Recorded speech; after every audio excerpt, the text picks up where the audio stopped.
Good morning. Morning. Chairman Spratt is on his way to the hearing, but he's asked me to open today's hearing so we don't delay. It's an important hearing, and the House Budget Committee hearing on transportation is intended to inform the committee on our investment needs and financing options, not only for the next highway and transit bill, but for longer-term vision on transportation. Today's hearing came in large part to the initiative of Mr. Blumenauer of Oregon, and so I will shortly yield our time for an opening statement to him, and then we'll recognize Mr. Ryan for his opening statement. But first, I want to welcome our witnesses. Ms. Debra Miller, who's the Secretary of Transportation for the state of Kansas and a member of the American Association of State Highway and Transportation Officials. Welcome. Thank you. And Dr. Robert Atkinson, who is Chairman of the National Surface Transportation Infrastructure Financing Commission, and Mr. Tyler Duvall, who is a consultant and former Assistant Secretary of Transportation Policy at the U.S. Department of Transportation. Welcome to each of you, and look forward to your testimony. And now I would like to yield to Mr. Blumenauer for an opening statement on our side. Thank you very much, Madam Chair. I join you in welcoming our guests this morning and deeply appreciate the committee carving out some time for us to focus on the needs of transportation and a highway trust fund that for 2 years in a row has moved into deficit for the first time in history. As we are looking at ways to jumpstart the economy, as we're looking at strengthening our partnership with state and local governments, as we're dealing with needs beyond the economy to deal with saving the planet, greenhouse gases, transportation is integral to each and every one of these major items. It is my hope that we can hear today from people who are on the ground working, represented by Ms. Miller, people who are meeting challenges of a declining highway trust fund and escalating costs of transportation, that we can hear from Mr. Atkinson with the second of two commissions that we established in the reauthorization of the Surface Transportation Act in the last iteration, to take a hard look. This is not unforeseen that we were going to run into choppy economic waters. For the last 2 years, I've been working with 250 stakeholders to look at opportunities for us to come together. Lots of things that divide us on Capitol Hill. There are lots of areas of philosophical and partisan division. But one of the things that has struck me is how at the grassroots level across the country, people are coming together with a vision of what transportation needs to do, how it is a key to strengthening the fabric of the community, and how disparate groups. It's been my privilege to work in transportation-related activities since I was a child legislator before Mr. Ryan was born. I have watched as people who you wouldn't expect to be on the same page are understanding the challenge that we face, whether it's the Chamber of Commerce, the truckers, railroads, bicyclists, engineers. There is a vast array of people who understand that we need a new vision for transportation and we need a sustainable funding mechanism. Our colleagues on the T&I committee are hard at work dealing with what the reauthorization, or in some cases, people actually want to rewrite it to make it commensurate with the needs and challenges of today's economy and environment. But it's going to be a much different bill if it is a $260 billion reauthorization, or it's at $500 or $600 billion. We can help work with people around the country who are coming together to be able to at least establish some budget headroom so that there are possibilities for Ways and Means and transportation to be able to meet these challenges. I deeply appreciate the opportunity for the Budget Committee to have now its second hearing. Chairman Spratt was kind enough to give us one last year as well. because this is one of the areas where the challenge is clear, where there is a broad and emerging consensus with business, labor, environment, local and state government. And the Budget Committee is going to play a critical role in determining what, if anything, Congress does in this session. I appreciate your courtesy, and I yield back. Well, thank you very much, and thank you, of course, Ms. Blumenauer, for your really important work on just making sure that we understand how important transportation, and I would say in the broadest sense of the word, we actually really relates to sustainable communities, and particularly given the economy we're in right now and the pressures on American families. We've seen American families and communities really respond dramatically to not only want to see repair for roads, bridges, and highways, but to see a different kind of investment in transportation, including rail, has really been very, very important. And I see you're wearing a green bicycle today, so how very appropriate given St. Patrick's Day. So good acknowledgement of both your interest in all forms of transportation and your respect for St. Patrick's Day. So good work on that one. Let me also turn now to Mr. Ryan for his opening statement, if he should wish. Thank you, Madam Vice Chair. First of all, I want to congratulate the gentleman on the green lapel pin as well, being an Irishman. But no, let me first say to you, Mr. Blumenauer, you and I have agreed with each other at times, and we've disagreed with each other at times. But I've got to say, I have tremendous amount of respect and admiration for your passion for issues. You are a very sincere advocate for your point of view. And you're one of the leaders on this issue in Congress, and you're to be commended of that. I think it's because of your advocacy we're having this hearing, so I want to thank you for just your passion. I think that's important. Across our country, the federal highway and transit spending have played a vitally important role in the growth and the productivity of our economy and of our way of life. This year, Congress is going to likely consider the multi-year legislation to reauthorize federal surface transportation programs. However, the current program and the financing structure faces numerous challenges that will make this year's authorization a difficult one. These include, first and probably most obvious, a difficult economic environment. We're in a recession, and that most economists predict is going to last until sometime next year with a slow recovery to follow. Second, we have record deficits. About 2 months ago, CBO projected the current year's deficit to reach more than $1 trillion, which is a staggering figure. On Friday, we'll get CBO's new numbers, and they're going to be much, much higher deficits. Third, the current highway and transit program the structure is badly flawed, directing too much of its resources toward low-value programs and projects. It's worth noting that these programs are among the most highly earmarked in the federal budget. The Safe TLU bill, for example, included some $24 billion in earmarks, including the Bridge to Nowhere, one of the most recognizable and embarrassing examples.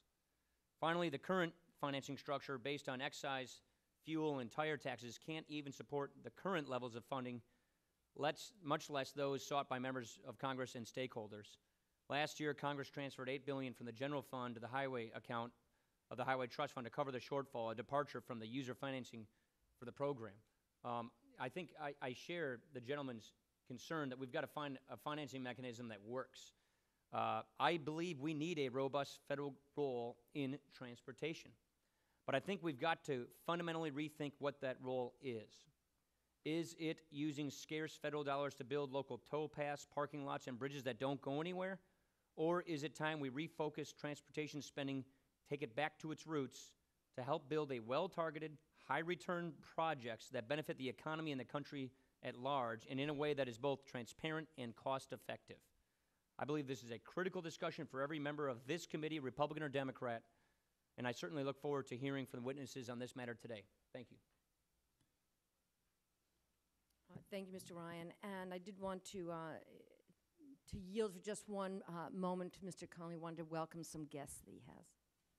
Thank you, Madam Chairman. I just want to, we have some students here from Lake Braddock High School in the 11th Congressional District watching their Congress at work, and I just wanted to welcome them all here today.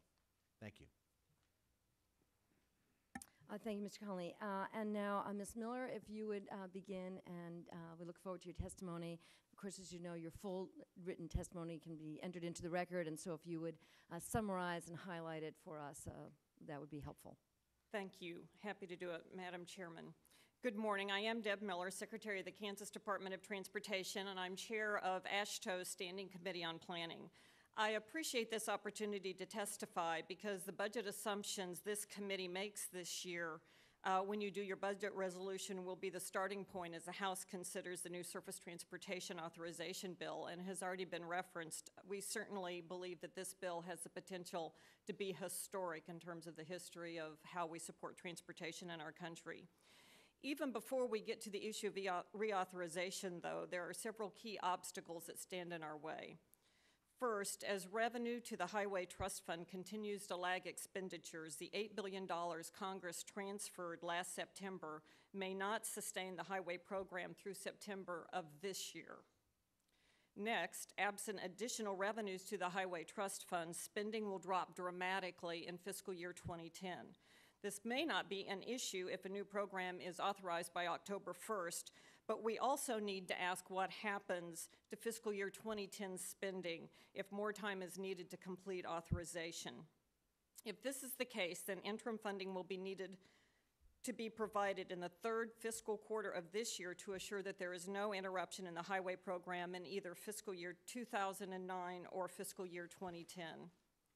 Second, on September 30th, unless Congress acts, $8.7 billion of contract authority as required by Safety Lou will be rescinded from the highway program. Cancellation of this rescission needs to take place. The importance of eliminating the rescission has grown, as rescissions since 2002 have totaled almost $20 billion. Further loss could very well result in the cancellation of projects all across the country. Third, there was a proposal in the President's fiscal year 2010 budget to eliminate contract authority for transportation programs. This is an idea we urge Congress to reject. Contract authority provides the predictability that states need to make the long-term commitments vital to highway, transit, and aviation programs, and it must be preserved. Fourth, solutions chosen to achieve climate change objectives, such as cap and trade or a carbon tax, should not preempt the need to increase revenues from fuel taxes to sustain the highway and transit programs. Transportation and climate change legislation needs to be coordinated. Finally, there are two challenges which will have to be addressed in the next Surface Transportation Authorization Bill. Revenues are flowing into the Highway Trust Fund at a rate of billions of dollars below the current rate of obligations for future spending. Come October 1st, unless Congress closes this gap, the highway program will face a cutback of $20 billion or more for fiscal year 2010. The transit program will face a $5 billion reduction 1 year later. The first priority must be, at a minimum, to sustain the current highway and transit programs at no less than their current levels of funding. But even maintaining the current funding levels doesn't ensure current construction workloads. From 2004 to 2008, highway construction prices soared due to increased costs for steel, cement, and asphalt. It is estimated that between 1993, when federal fuel taxes were last adjusted, and 2015, highway construction costs will have increased by more than 80%. To restore purchasing power, the federal highway funding will have to be increased to $75 billion per year by 2015, and federal transit funding to $18.5 billion per year. In order to maintain our nation's transportation needs, we must do more than just address the highway and transit programs. AASHTO also believes that freight and intercity passenger rail programs need to be funded. To address our transportation goals, AASHTO believes that $545 billion over the next 6 years will be needed. This is how that breaks out. $375 billion for highways, $93 billion for transit, $42 billion for freight, funding to come from outside the Highway Trust Fund, and $35 billion for intercity passenger rail, also to come from outside the Highway Trust Fund. So how can all of this be paid for? Clearly, that's the toughest question facing us. By our accounts, current highway and transit program revenues will generate $260 billion over the next 6 years, leaving a funding gap of $210 billion. To close this gap, we believe Congress will have to consider a menu of options, and this menu is more fully described in the written testimony that's been submitted, but includes such things as bond financing, dedicating a portion of custom fees to transportation, and a series of fees on freight. The menu also includes increasing gas and diesel taxes, as the National Surface Transportation Infrastructure Financing Commission has recommended in their recently released report, and consideration of a VMT fee approach. When we look at increasing gas and diesel taxes, I know it's of great concern to everyone as we consider the situation in our country, but we also need to remember that we are making investments that have long-term and important consequences, and that the cost of the amount for the average driver, if we had an increase, would be less than one Starbucks coffee a week. And putting into perspective what the benefit is against the cost, I think we can clearly see that the benefit outweighs the cost. Finally, we believe that states, cities, and counties should also be given the flexibility to consider tolling where appropriate and to pursue public-private partnerships where we believe that the public interest is best served. Thank you very much for this opportunity to testify. Very much, Ms. Miller, and we will hold questions until we finish the other testimonies. Dr. Atkinson?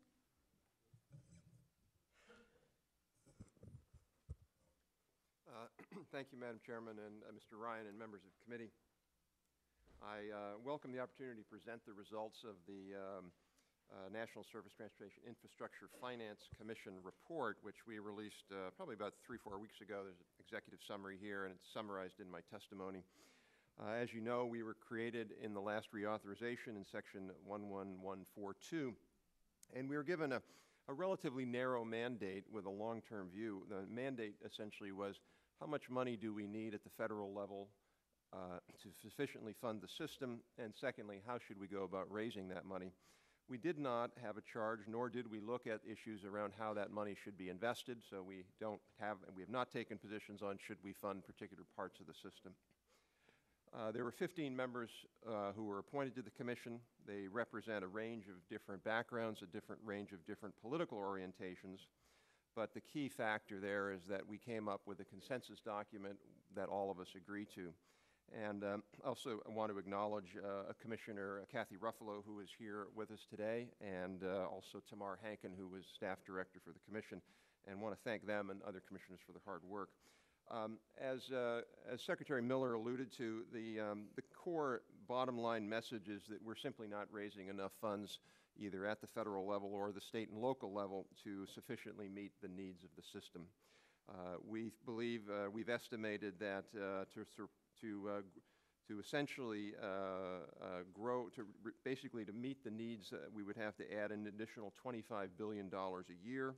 If we want to start to improve the system, so keep it from deteriorating and make modest improvements in conditions and performance, we would need an additional $64 billion a year at the federal level. So the question is, how should we go about doing that? In our view, we need to be thinking about what are the core principles by which we raise those funds. And in our analysis of over 40 different funding mechanisms, we applied a set of principles to those to evaluate those. And some of those principles include we need to be able to generate funding on a sustainable basis. We think that users should bear the full cost of using the system to the fullest extent possible. We think that any funding framework should encourage efficient investment and avoid waste. And finally, we think the funding framework should support energy and environmental goals. Now, obviously, you can't accomplish all of those with every single solution, but you can try to get there. In the short run, there simply are not a lot of easy answers. Like Secretary Miller, we believe that in the short run, a core principle should be that we maintain the integrity of the Highway Trust Fund, and that means both monies going in should simply be coming from user fees that are already there in the Highway Trust Fund, and going out, the money should go out to the transportation system and not be diverted to other non-transportation uses. In terms of the actual short-run solutions, we propose raising the gas tax by 10 cents on an immediate basis, raising the diesel tax by 15 cents. 13 cents of that would basically just make up for the loss of inflation since 1993, and 2 cents of that would be added to our special freight fund that we think needs to be created. We would also propose doubling the heavy vehicle use tax. This was a tax that the last time was increased was 1983. If you double it today, you would get essentially, you would get back to purchasing power in inflation-adjusted dollars. So both of our gas tax increase and our heavy vehicle use tax basically bring those programs back to where they were in 93 or 83 and bring them back to where they would have been absent inflation. We also propose indexing all of these,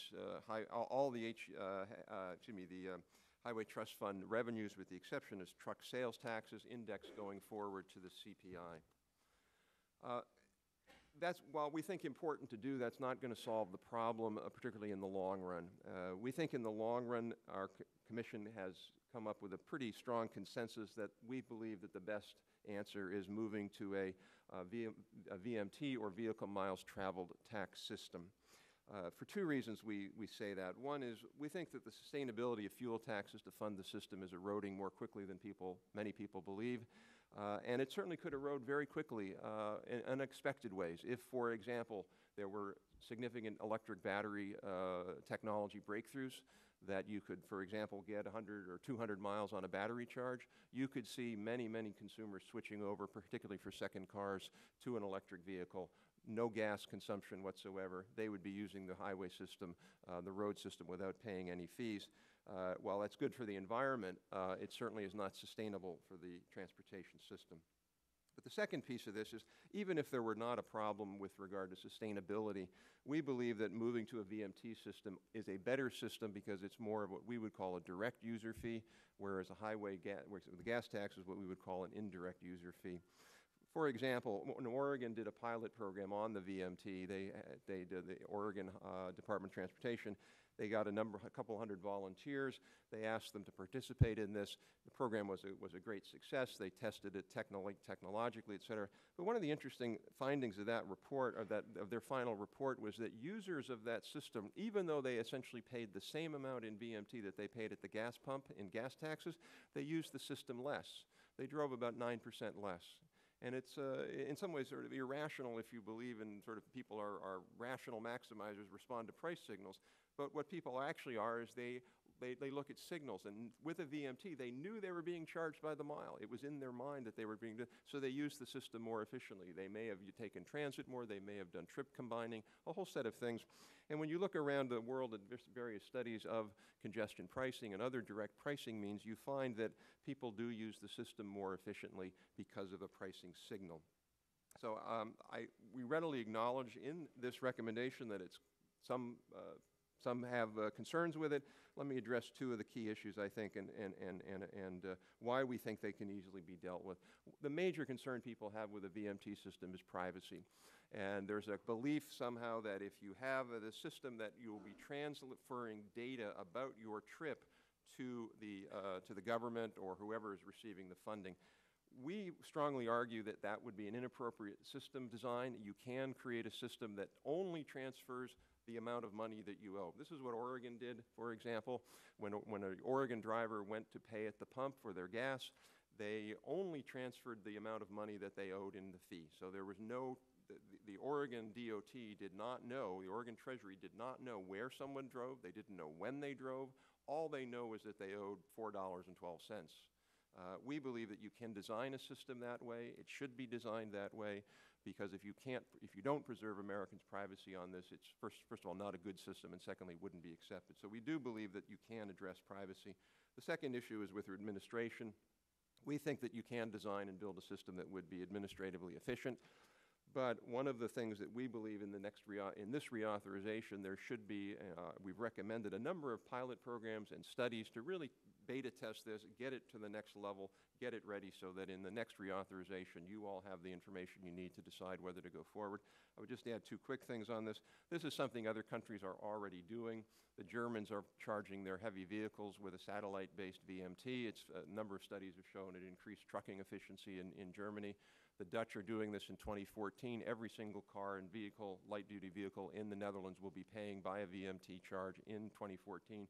In Denmark, 2016, every single car will do this. So other nations are moving ahead. Let me just finish up by saying we think that there needs to be a number of other supplements. I agree with Secretary Miller. This should not be a debate, in our view, about gas taxes versus pricing or gas taxes versus tolls. The need is so great we need to do all of the above. So we propose a number of recommendations with regard to tolling.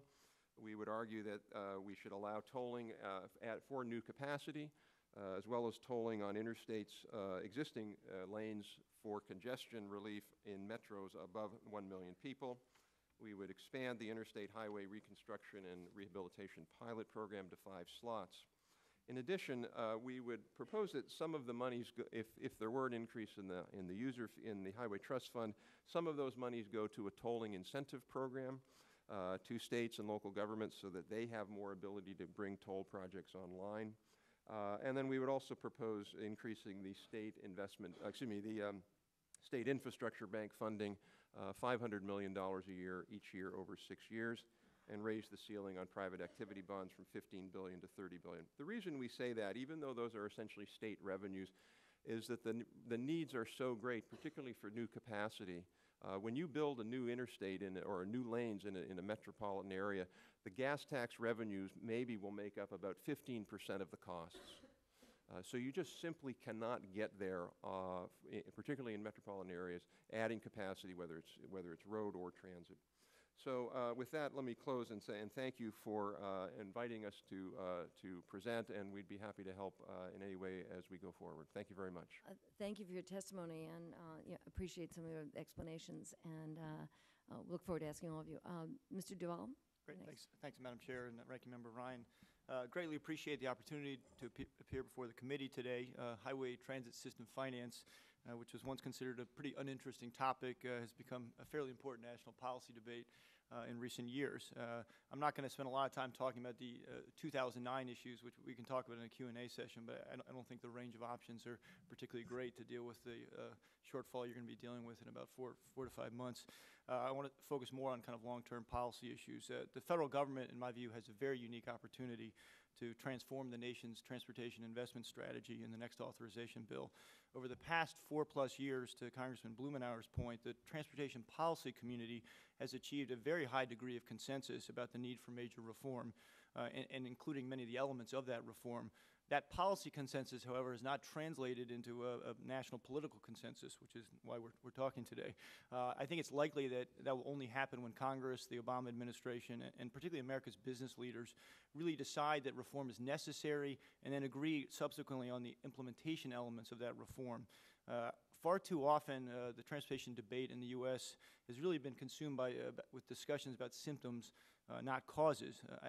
In our view, in my view, the Society of Former Assistant Secretaries, the basic problems with the current strategy are as follows. First, there's an underemphasis on quality of investment as compared to quantity of investment. A myriad of economic studies in the last 10 to 15 years basically show that we've had a dramatic decline in the returns on public investments, particularly in the highway sector. That's a fairly natural result of a huge network. We built the largest highway system, I think by a factor of 2, twice as big as any other highway system in the world. But the projects that get done earliest in time are the ones that generate the highest returns.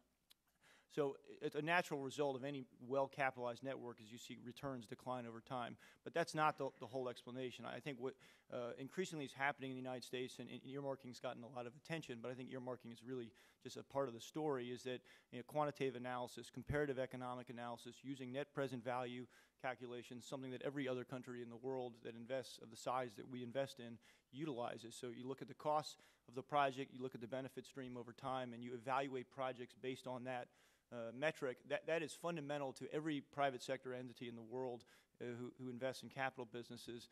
They utilize that mechanism. We do not utilize that extensively in the United States. That is a very simple change. It's one that will likely produce much more transparency and disclosure to the public about which investments are the best ones, which ones are not.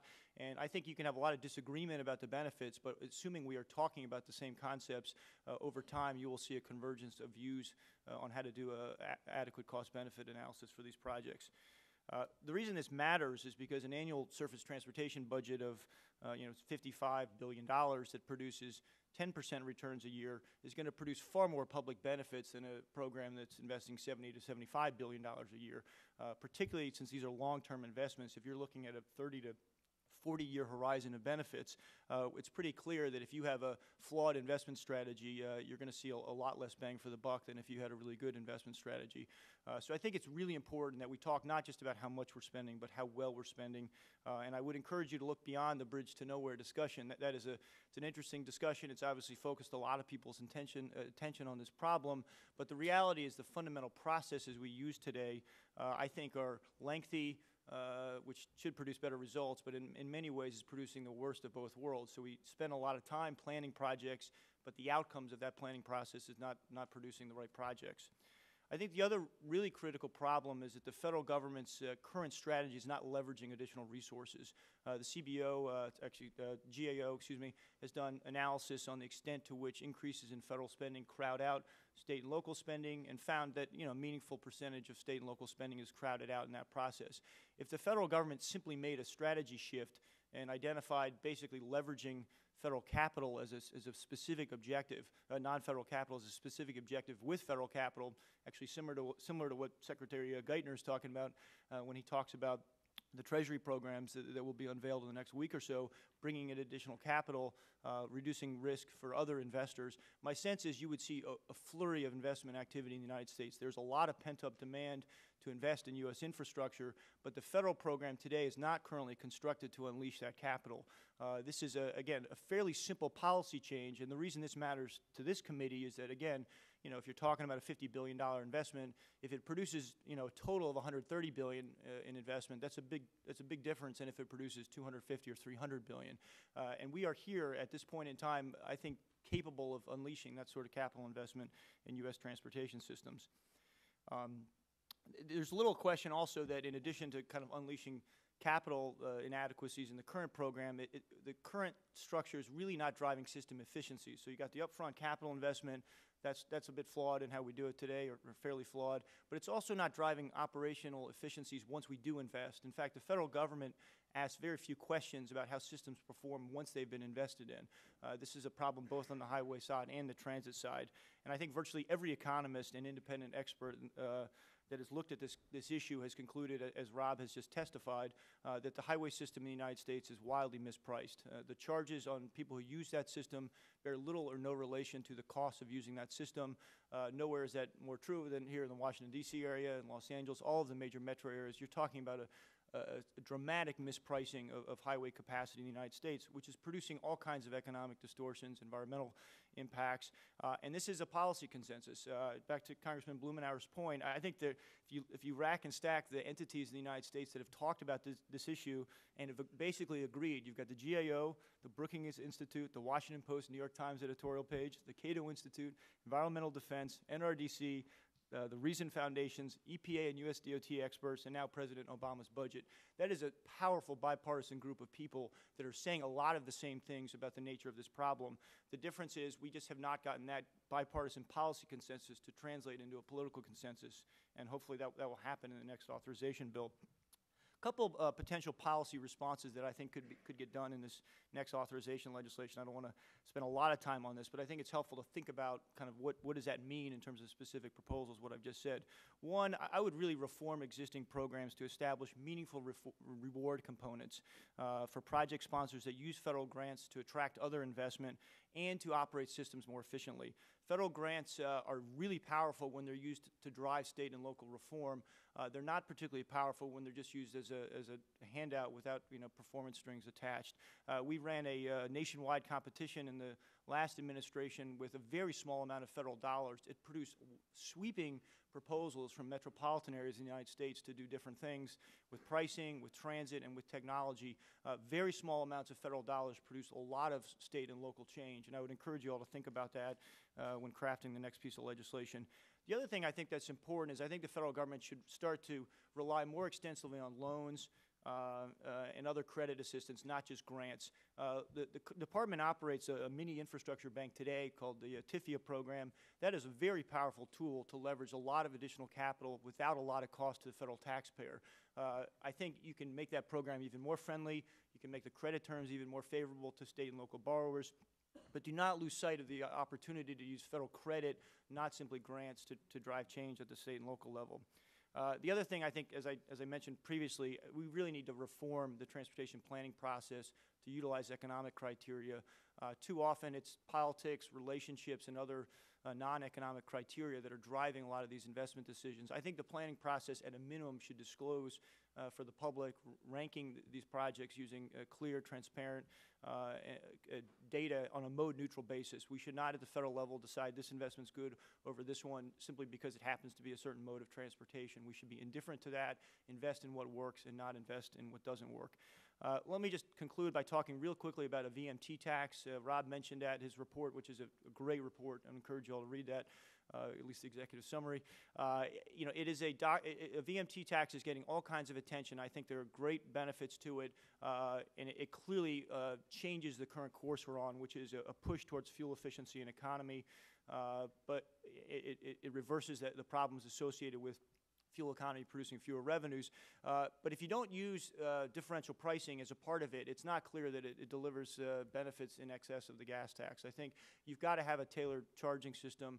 Simply charging a rural driver to drive 80 miles on an interstate in the middle of nowhere in uncongested conditions, 5 times what you charge a person driving 3 miles at a heavily congested highway in an urban area is not good policy. Actually produce the exact sort of perverse incentives that you don't want to create, which is to flood the highway system during rush hour. So a tailored VMT tax is quite a different animal than an untailored one, and I'd encourage you all to have a vigorous policy discussion about that. Let me just conclude by saying this is a tremendous opportunity. The United States is obviously the world leader in many, many things. We are no longer the world leader in transportation. We have seen our infrastructure, I think, deteriorate. The quality and the performance is not what it should be. You've got a great opportunity. I think federal policy could drive a sweeping change to how we move in the United States and how we invest. If we don't do it, you'll see bubbling up with state and local experiments, but I think it's far more efficient at the end of the day to have the federal government use its capital weight and its regulatory policy to drive change in this area. Thank you. Thank you very much, and let me say to our 3 witnesses that I'm sorry that I was not here for your full presentations. Senator Conrad and I had a meeting with the President this morning, and obviously that preempted this, but only by a slight margin because this is a vitally important topic. And the person who has been most persistent about seeing that we investigated, look farther into the future, and consider alternatives for building roads, bridges, needed infrastructure is Earl Blumenauer, and so I'm going to yield my time to him. Thank you very much, Mr. Chairman, and I appreciate what the witnesses have established as a great platform for the conversation. And I would like to just pick up where my friend Mr. Ryan left off, talking about vision, because I think this is running through the conversation here, is what is the nature of the federal partnership? And I, of course, always cringe when you beat up on the Republicans for the bridge to nowhere. I think you've taken enough grief for that, but that's okay. You can work that out with Don Young. And I am pleased that in part as a result of that experience that we've moved forward to make the earmarking more transparent and to reduce it pretty dramatically. I'm willing to just for a moment not talk about that 1% of transportation funding. We can come back and deal with it. But my impression is, listening to our witnesses, that even if the 1% of earmarking funding disappeared and was put back into the system, we'd be in exactly the same boat. In fact, it would displace some things that we needed anyway. So looking at the big picture, and I appreciate Congressman Ryan and Mr. Duvall talking a little bit about vision and value, because I hope that is what we can do as a committee, because we want to squeeze more value out of this system. There are opportunities. For instance, maybe if we just had a uniform match ratio, we don't pay people more to build a bridge than to have a transit program, for instance, which might in and of itself be a little bit of an improvement so that it's mode neutral. One of the discussions I had with the last administration, and was a little frustrated that we couldn't move to the point of how we actually moved along to squeeze more value. As we speak, there are people in the Department of Transportation who are cranking away on cost-effectiveness formulas that have no relationship at all to how any transit system in the country operates. But it adds years of cost. I mean, I see my friend from Northern Virginia. No amount of federal subsidy will make up for the cost to inflation of delay for the Dulles metro connection. We've skyrocketed those costs. So I guess what I want to come back to here with our witnesses is dealing with the notion that even if we're doing some reform, even if we change the nature of the federal partnership, which I hope we do, what I'm hearing, and Mr. Duvall, you said with the messy short-term 5 or 6 month problem. But I want to go back to that because we are faced with a federal government that has not dealt with any inflationary adjustment since 1993. Is there any amount of tinkering around the edges that will replace the amount of cost? 80%, I think you said, Madam Secretary. Can you just help set that context in terms of what we should do while we're talking about reform, while we're talking about squeezing out more value, the notion of having more budget headroom? I guess I'll start. I'd just say a couple of things. One, I want to pick up on the point you made about earmarks. It's an easy topic to kick around and to make fun of, but the point you made is exactly right. If there were no earmarks and the dollars just flowed back in, it wouldn't even come close to solving the problem that we're facing. I mean, we have, as a country, underinvested in transportation for decades. And in the report that Dr. Atkinson was the chairman of, it's an excellent report. And if you have time just to read the executive summary, I'd strongly recommend it. And I think that they draw that conclusion very clearly. We have underinvested, and we've been living off the investment that was made really by our grandparents. And once you've done that, getting caught up in infrastructure is a very difficult thing to do. Anytime you've seen a city who's allowed their street structure to completely deteriorate, the costs are so huge, it's very hard to get caught up. And I just think that's where we are in our country. So clearly, tinkering on the edges might stave off the absolute collapse, but it's certainly not going to get us where we need to be. We need not only to reform the system, but to change the way that we are funding it. And I think we need to change our language even. And one of the things that I try to do when I talk in our state about what we're doing is use the term investment, and I feel so strongly about that. We are creating investments, and I don't know why we haven't as a nation been able to make that clearer, that this isn't just taxing and spending, it's creating things of value, and that's what we're building the backbone of our economy on. And we've completely lost that focus. I think, and I'll get back to your point before I get off on a tangent here, but I think sometimes even if you just think about the visual image of our country and our communities, we've allowed something that's very important to completely deteriorate, so that when you look at our communities, we don't even look like a prosperous nation when you're looking at our transportation systems. Yeah, Madam Secretary, my time is limited, and I wanted just, if I could, turn to Dr. Atkinson, because as I hear, I mean, you had a very diverse group of people on the commission, and you arrived at what I understand a unanimous vote at the end. But it is one of sort of an all of the above. You're talking about gas tax, you're talking about freight charges, you're dealing with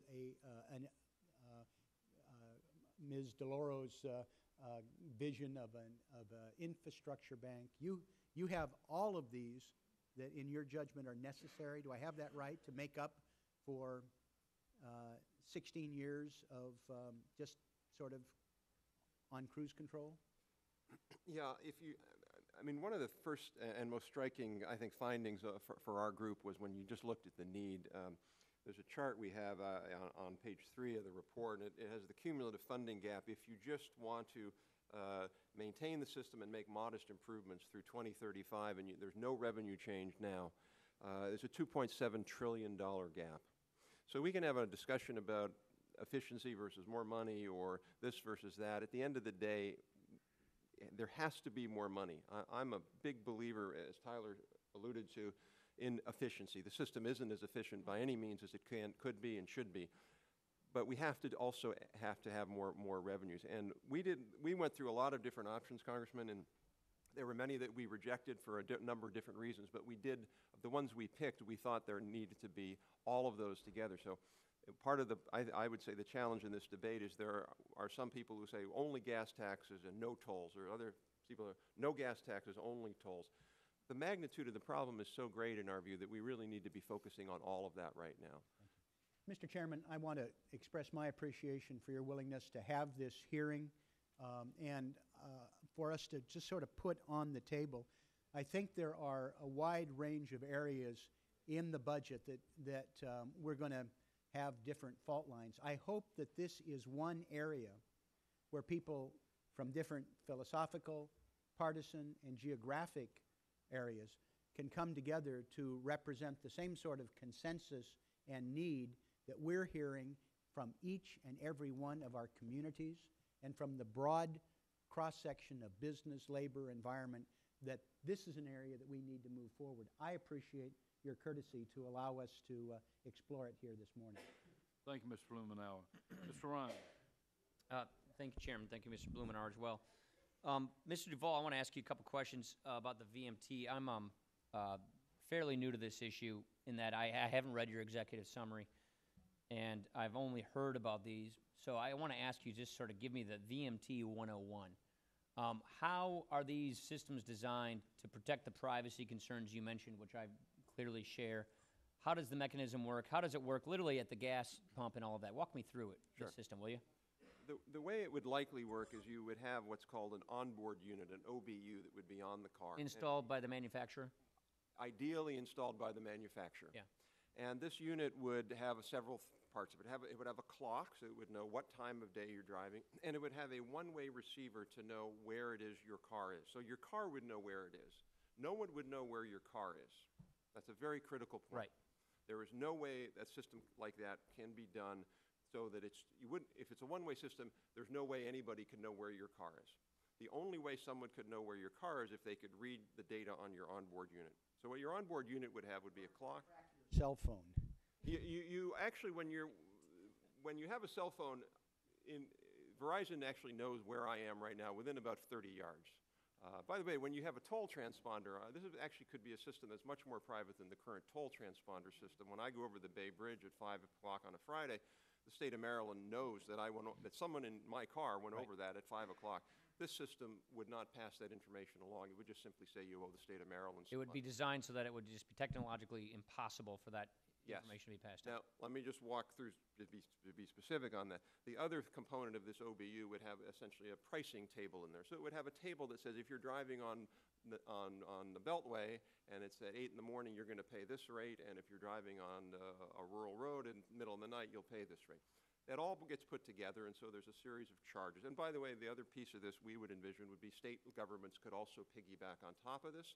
Right now, they have gas taxes. Right. They do. So you'd go to the gas pump, and you would pay you would buy your gas. And what they did in Oregon was they would deduct the gas tax. So cars that were older cars would still pay the gas tax. New cars would pay the VMT. It would deduct your gas tax. So Yes. old cars would be gas tax and VMT? No. No. No. So it wouldn't be installed. So older cars, just gas tax. New And then cars, as they transition yeah, in, then gotcha. so you'd only do one. Yep. Then if you're a new car, you're paying the VMT. The gas tax gets deducted. You then pay the VMT, and all that is transferred to the pump and then back into the computer systems would be you owe $1 to the state of Illinois, and you owe $1.50 to the federal. And the retailer, the gas retailer, remits it to the state? Yes. Yeah. Or the state and federal Yeah. government. Now, the one component of this, we would argue this system should be designed so that the consumer or the passenger has the choice. If the only way you would ever want that data to be transferred is if you felt there was some discrepancy in your bill and you didn't think you drove that, you would be able to, on your own choice, be able to then share the data on your OBU and say, wait a minute, according to my OBU, I drove this. That should be what we would call an opt-in system.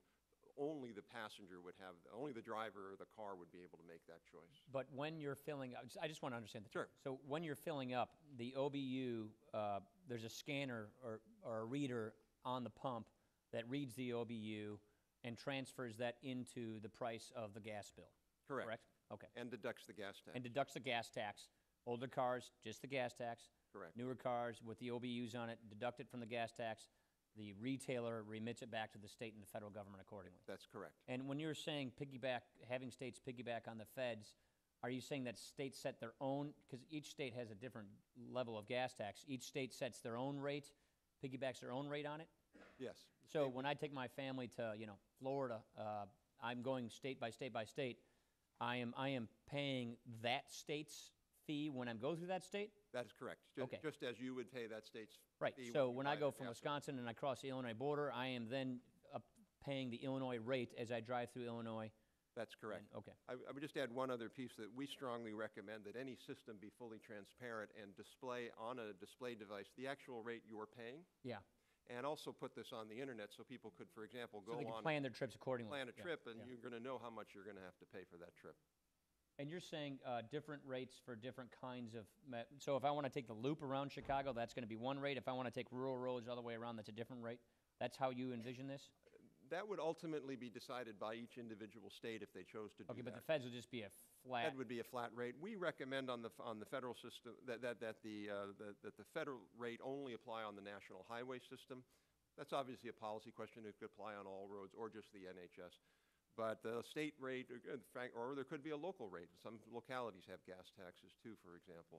Now, the only caveat we have there is we do think that at some point there needs to be some mechanism at the federal level, ideally probably in DOT, of some adjudication mechanism, because you don't want to have pricing set in a way that would interfere with interstate commerce. yes, so that was kind of my next question. It sounds like that would be an issue. What is the comparison for the average mile per gallon car under this system versus a gas tax system? Obviously, it's the rate you set it at, but is the goal here to get extra revenues? At how much more per mile would you be paying, or what are the comparisons you're looking at here? We model that extensively in the report. If we don't make a recommendation whether the VMT can be done to just simply replace the current 18.4 cents. It could be done to augment it to 28.4, which was our recommendation on the gas tax. Could be done more. That's obviously a choice that you all would make. If we were to just simply match the current HTF revenues, the average rate per mile would be 0.9 cents a mile. In other words, less than a penny a mile. If we were to match the 18.4 cents plus 10 cents, the rate would be 1.4 cents a mile. Okay, that's what I was trying to get at. All right, Mr. Duvall, just a quick question because I want to get to others. Give us some more specifics in your testimony about how we can leverage private capital on these kinds of projects. How can we have a system where public money, which is pretty much all these projects are just public money, how can we transfer to a system that uses public money to leverage and conjoin private money of these kinds of projects? Yeah, I think the best way to do it is through either a reform of the federal program structure to provide specific incentives to sponsors that are leveraging additional, not just private, but not non-federal resources.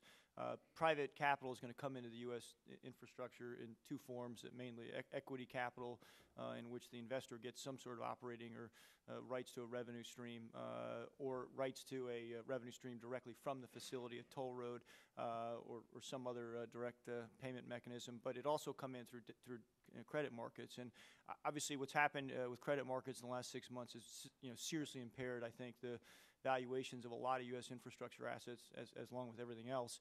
What has not been deterred, however, is the formation of private equity capital to invest in infrastructure. They'd love to invest in the U.S. Unfortunately, we're a relatively closed market to bring this capital in place. But a federal program should be structured, in my view, to give preferences, ratings criteria that drive utilization of these other capital sources. The federal dollar could be stretched substantially further than it's stretched today. In fact, I think a lot of times, as I said, it's really crowding out these other opportunities. So, if the federal government became a seed lender or a seed provider of capital, I think that the Capital Beltway project here in Washington, D.C. is a good example of that. They took about $400 million of federal grants and leveraged another $1.3 $3 or $4 billion of investment off that, you will see waves of capital flow into the U.S. system if you did that. Now, you know, as I said, if we don't do it in the United States, the money will go to Europe, Asia, and South America, which is where it's going. But you know, again, you got to reform the programs, the overarching policies, and then you've got, as I said, this credit tool that's extremely powerful to the department.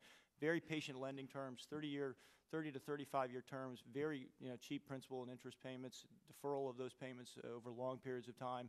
That's become the major source for funding huge projects in the United States today. I would really look at that program, look at ways to make it more hospitable to private capital. Very intriguing, very compelling. Thank you.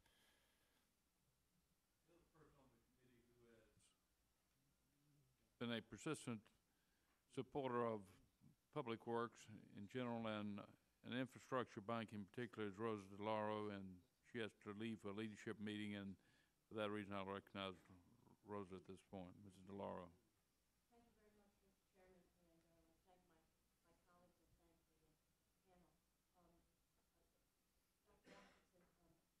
Dr. Atkinson, hello, there it is now, okay. Dr. Atkinson, the commission is correct when it says that there's no there's no silver bullet solution to the infrastructure funding problem.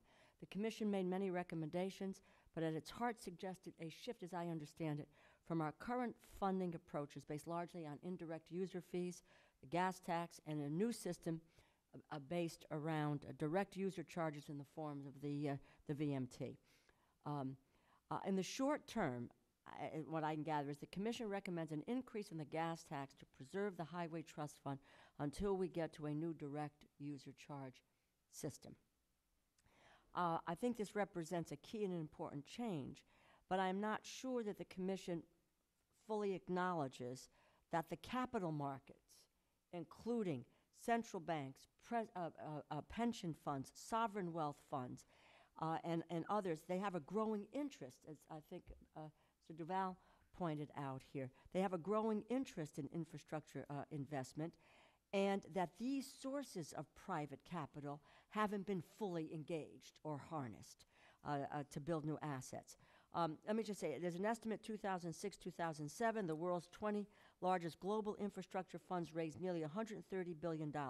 Last year, Treasury Secretary Mary Peters noted that in a quote, there is upwards of $400 billion available in the private sector right now for infrastructure investment. The Commission does suggest facilitating and encouraging private sector financial participation, an expansion of the federal credit program, tax credit bonds, further investment in state infrastructure banks.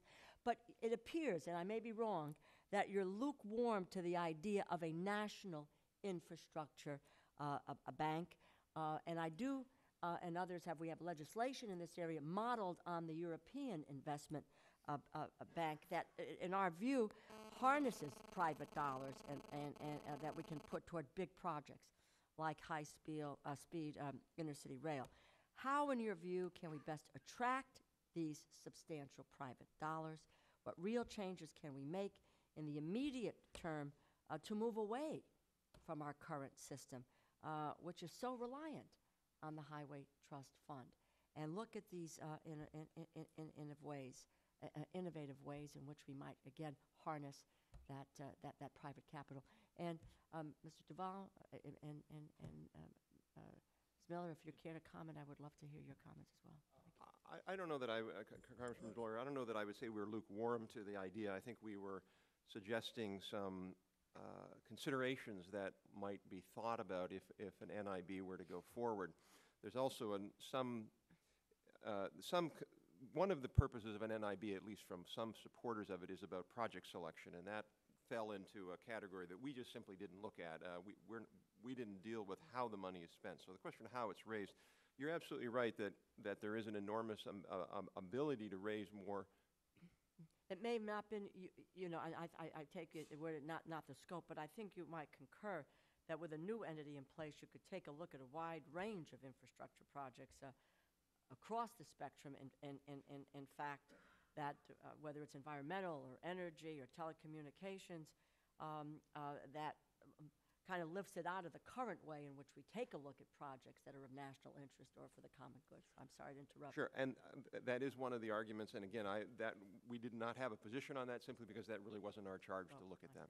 With regard to the part that was our charge, and that's about how do you raise the funding, again, our core point was that financing can play a critical role. We have an entire chapter, Chapter 7 of the report, that goes through the financing questions, looks at the pros and cons, and suggests some ideas.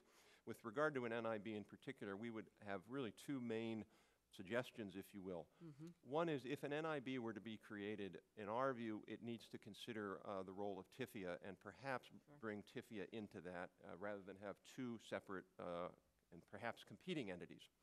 The second is that one of the key needs, if you will, is really what, and Tyler alluded to this a little bit, is more seed capital, if you will. I think that's a key role that an NIB could play, because a lot of the cases here is that there's private capital out there, but the challenge is to get projects ready for private capital. And in some cases, states are hard-pressed to get the monies to do early-stage project development. And if you can help them with that, getting projects ready, getting them planned, getting all the studies done, and Secretary Miller knows much more about that than I do, then you can then take those projects out to the private marketplace and get them funded. But that, in our view, is a key role that an NIB could play, and if were to be created, we think should be considered. Mr. Chairman, can I get a quick comment from our other two witnesses? I know my time is, and then I'll leave, and I won't leave. Mr. Duvall, and then Secretary Miller. Thank you very much. I'll just say a couple of things. One, when we look at these options, it seems to me we need to explore and probably utilize all of them. And to the extent we can get private capital into transportation, I'm all for that because we definitely need the investment. I think we need to always remember there's a difference between financing and revenue. And while additional financing techniques can be helpful, we can't ignore the fact that we need additional revenue into the program. And a final thing I would say is that every state is different. Actually, as much as we're the same, I'm amazed how different we are. So this wouldn't necessarily hold up for others. But in the state of Kansas, the total revenue into our state program, federal funds make up 20% of it, and that's at our state level. That's not if we also look at what locals are doing. So to make the point that it's the federal government who's carrying the weight of all of the investment and crowding out state and local investment, I think is just not correct. I mean, certainly that's not what I've seen in my state. Yeah, I mean, I think there's little question that a properly structured institution could leverage substantial resources. Now, you got to be clear, though, that there's not a free lunch, that private investors are not investing in projects for fun. They want to generate returns. And I think, to Rob's point, you do need to drive revenue creation from some of these projects. I think you know, particularly in some of the heavily congested corridors, you'll have extremely so-called revenue-positive assets that will spill off excess cash to basically invest in other transportation facilities within that corridor. I think that actually the Dulles project is going to utilize basically revenues issued against the toll road to finance huge parts of the capital construction for a transit project. So there's little question that in these heavily constrained corridors, you got a lot of revenue-generating opportunities. And if the federal government took a policy stance, either through a infrastructure bank created or through reform of program structures, that it could drive huge deployment of capital. What has happened throughout the rest of the world needs to be learned and brought to the United States. This is a mega trend around the globe. We are late to the party, so to speak, on this. The other thing is you got a really short-term opportunity in the stimulus bill. There was $1.5 billion allocated to the Department of Transportation with broad discretion to craft a program, including $200 million of that could go to this lending program Rob mentioned. I think a good policy experiment would be to really utilize those program dollars to leverage a huge amount of additional opportunities and see what happens. So, I mean, you could take a slug of capital that's available today, discretionary to the department, and really test these concepts more clearly. The other thing, by the way, real quick, is the tax code in the United States also needs to be amended to be more favorable to this. You've got a lot of hostility under the current code, I think, towards private capital. There was some adjustment in the last authorization bill to give a slug of private activity bond money to these projects. That's what financed the Capital Beltway project. Would not have happened without that tax code change. If you can level the capital, the capital costs to some extent between private and public sector borrowers, you'll see an explosion of interest on this idea in the U.S. Thank you very, very much, and I thank you, Mr. Chairman. There's much to discuss in the President's at least budget outline. We talk about an infrastructure bank capitalized at $5 billion a year over 5 years. I think we also have to take a look at a way in which we view what we have as assets in terms of this you know, we're not moving to capital budgeting, but, you know, but how we view what we have as assets rather than as liabilities, if you will, in terms of trying to, and how you can utilize that methodology as well as in terms of moving forward. Thank you very, very much, Thank you, Mr. Chairman. Thank you. I Mr. look forward to working with you. Mr. Jordan. I thank the chair and the panel. I'd like to get maybe two questions in if I can for the panel. First, I want to go back to the VMT concept. I find this whole idea of concern, particularly the privacy issue. I think it's, as the doctor pointed out, it's one thing if Verizon knows where you're at. It's quite another if the federal government has the potential to know where your car is at all times. And so I think that is a valid concern that we need to look at and be cognizant of. But Mr. Duvall, you pointed out in your comments, references briefly, the implications this could have for rural America, which I represent 11 counties. Obviously, people in rural areas now drive more, pay more in gas tax. But talk to me about how it would work, and any of you can comment on this, the adjustments, how that would be made, and is it just from the state level, or would it be from the federal level? I want to make sure I understand that as well, or at least how you envision that and the impact on rural America, and particularly you, Secretary, representing the state of Kansas. Well, Congressman Jordan, with regard to the first point, I completely agree with you that it is inappropriate for the federal government to know about individual trips that American citizens take. I do believe that you can design and should design a system that would be fully privacy and civil liberty protective.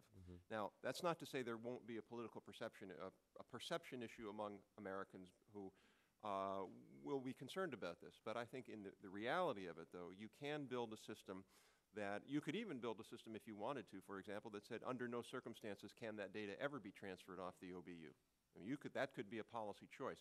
We would rather leave that up to an individual. If an individual chooses to have that data transfer, that's up to them.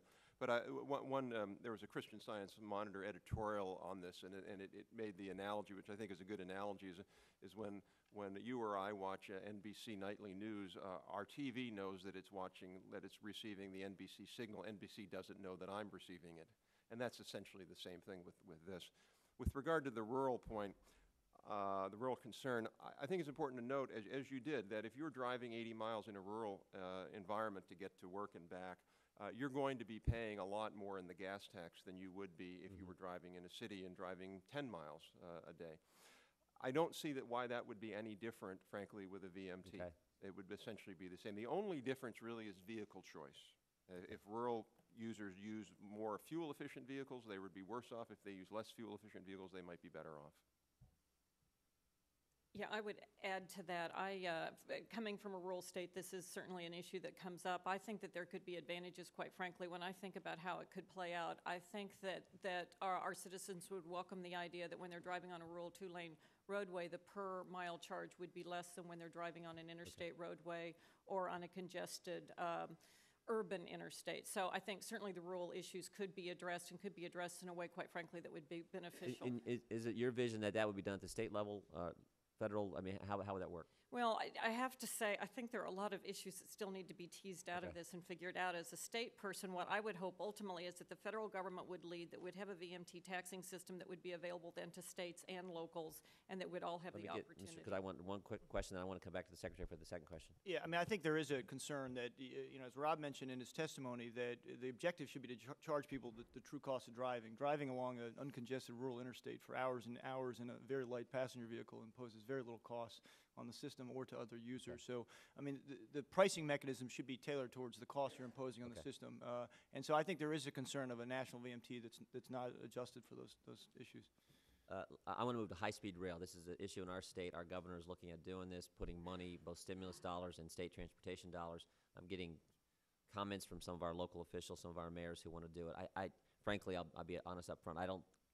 I think the burden is really high to justify doing that in the kind of district that I represent in the state that I come from, West Central Ohio. Your thoughts on high-speed rail? the potential? Would it be sustainable? Would there be the demand there? What would be the cost up front? And I want to go to the Secretary, who's again from a rural state in many ways, like the part of Ohio that I get to represent. Well, I'm not sure I'm the best person to answer the question in terms of, is it sustainable? I guess I would say almost as much as I don't know, a citizen and observer of transportation. I think the notion of our country much more aggressively pursuing high-speed rail is a good one. When I look at our state and thinks about the uses of those things, quite frankly, I don't think we're a good candidate for the system. I think that generally speaking, we're talking about the more crowded corridors, California on the East Coast. And, certainly we have the same issues, some cities and citizens who are very interested and excited. But when I start looking at the cost, quite frankly, I don't think it makes sense in our area. But I think for our country, it makes a great deal of sense, and there are places where, in fact, it could be sustainable. Yeah, I mean, I would agree that you've got to focus any sort of national capital investments in high-speed rail along, relatively small number of heavily traveled corridors. The key policy issue in the U.S. is not simply how to pay for these systems up front, though, is what is the operating model going to be? And as we've seen with Amtrak, we have an operating model that's just not delivering as much efficiency as could be delivered. I think what you've seen in Europe and Asia is basically more efficient operating models with clear incentives to cap the public subsidies. And what you don't want to create is a federal program that just perpetuates, operating subsidies indefinitely. Well said. Doctor, then my time's up. Go ahead. I don't really have any comments on that. It's not an area we looked at. Great. Thank you, Mr. Chairman. Mrs. Schwartz. Thank you, Mr. Chairman. I wanted to actually see if we couldn't focus a bit. We talked a good bit about roads and bridges and highways, and I know we're focusing mostly on the how do we finance all that. But I have a particular interest in rail and light rail, and as we look at financing mechanisms, the issue to me is both how do we maintain the roads and bridges and highways that we have and rail, but how do we actually make an investment in the future? And I think your testimony suggested that, and your recommendations have suggested ways to maintain what we're already doing. In fact, if anything, go back to previous levels of funding to make sure we have the money in the system, but really does not make the kind of investment in the future that I believe that a lot of Americans are really interested in seeing us do. And I think we can just look at the last couple of years, and I represent part of the Philadelphia and the suburbs of Philadelphia, so it's an urban-suburban area. When we saw gasoline at $4 a gallon, you saw really changed behavior.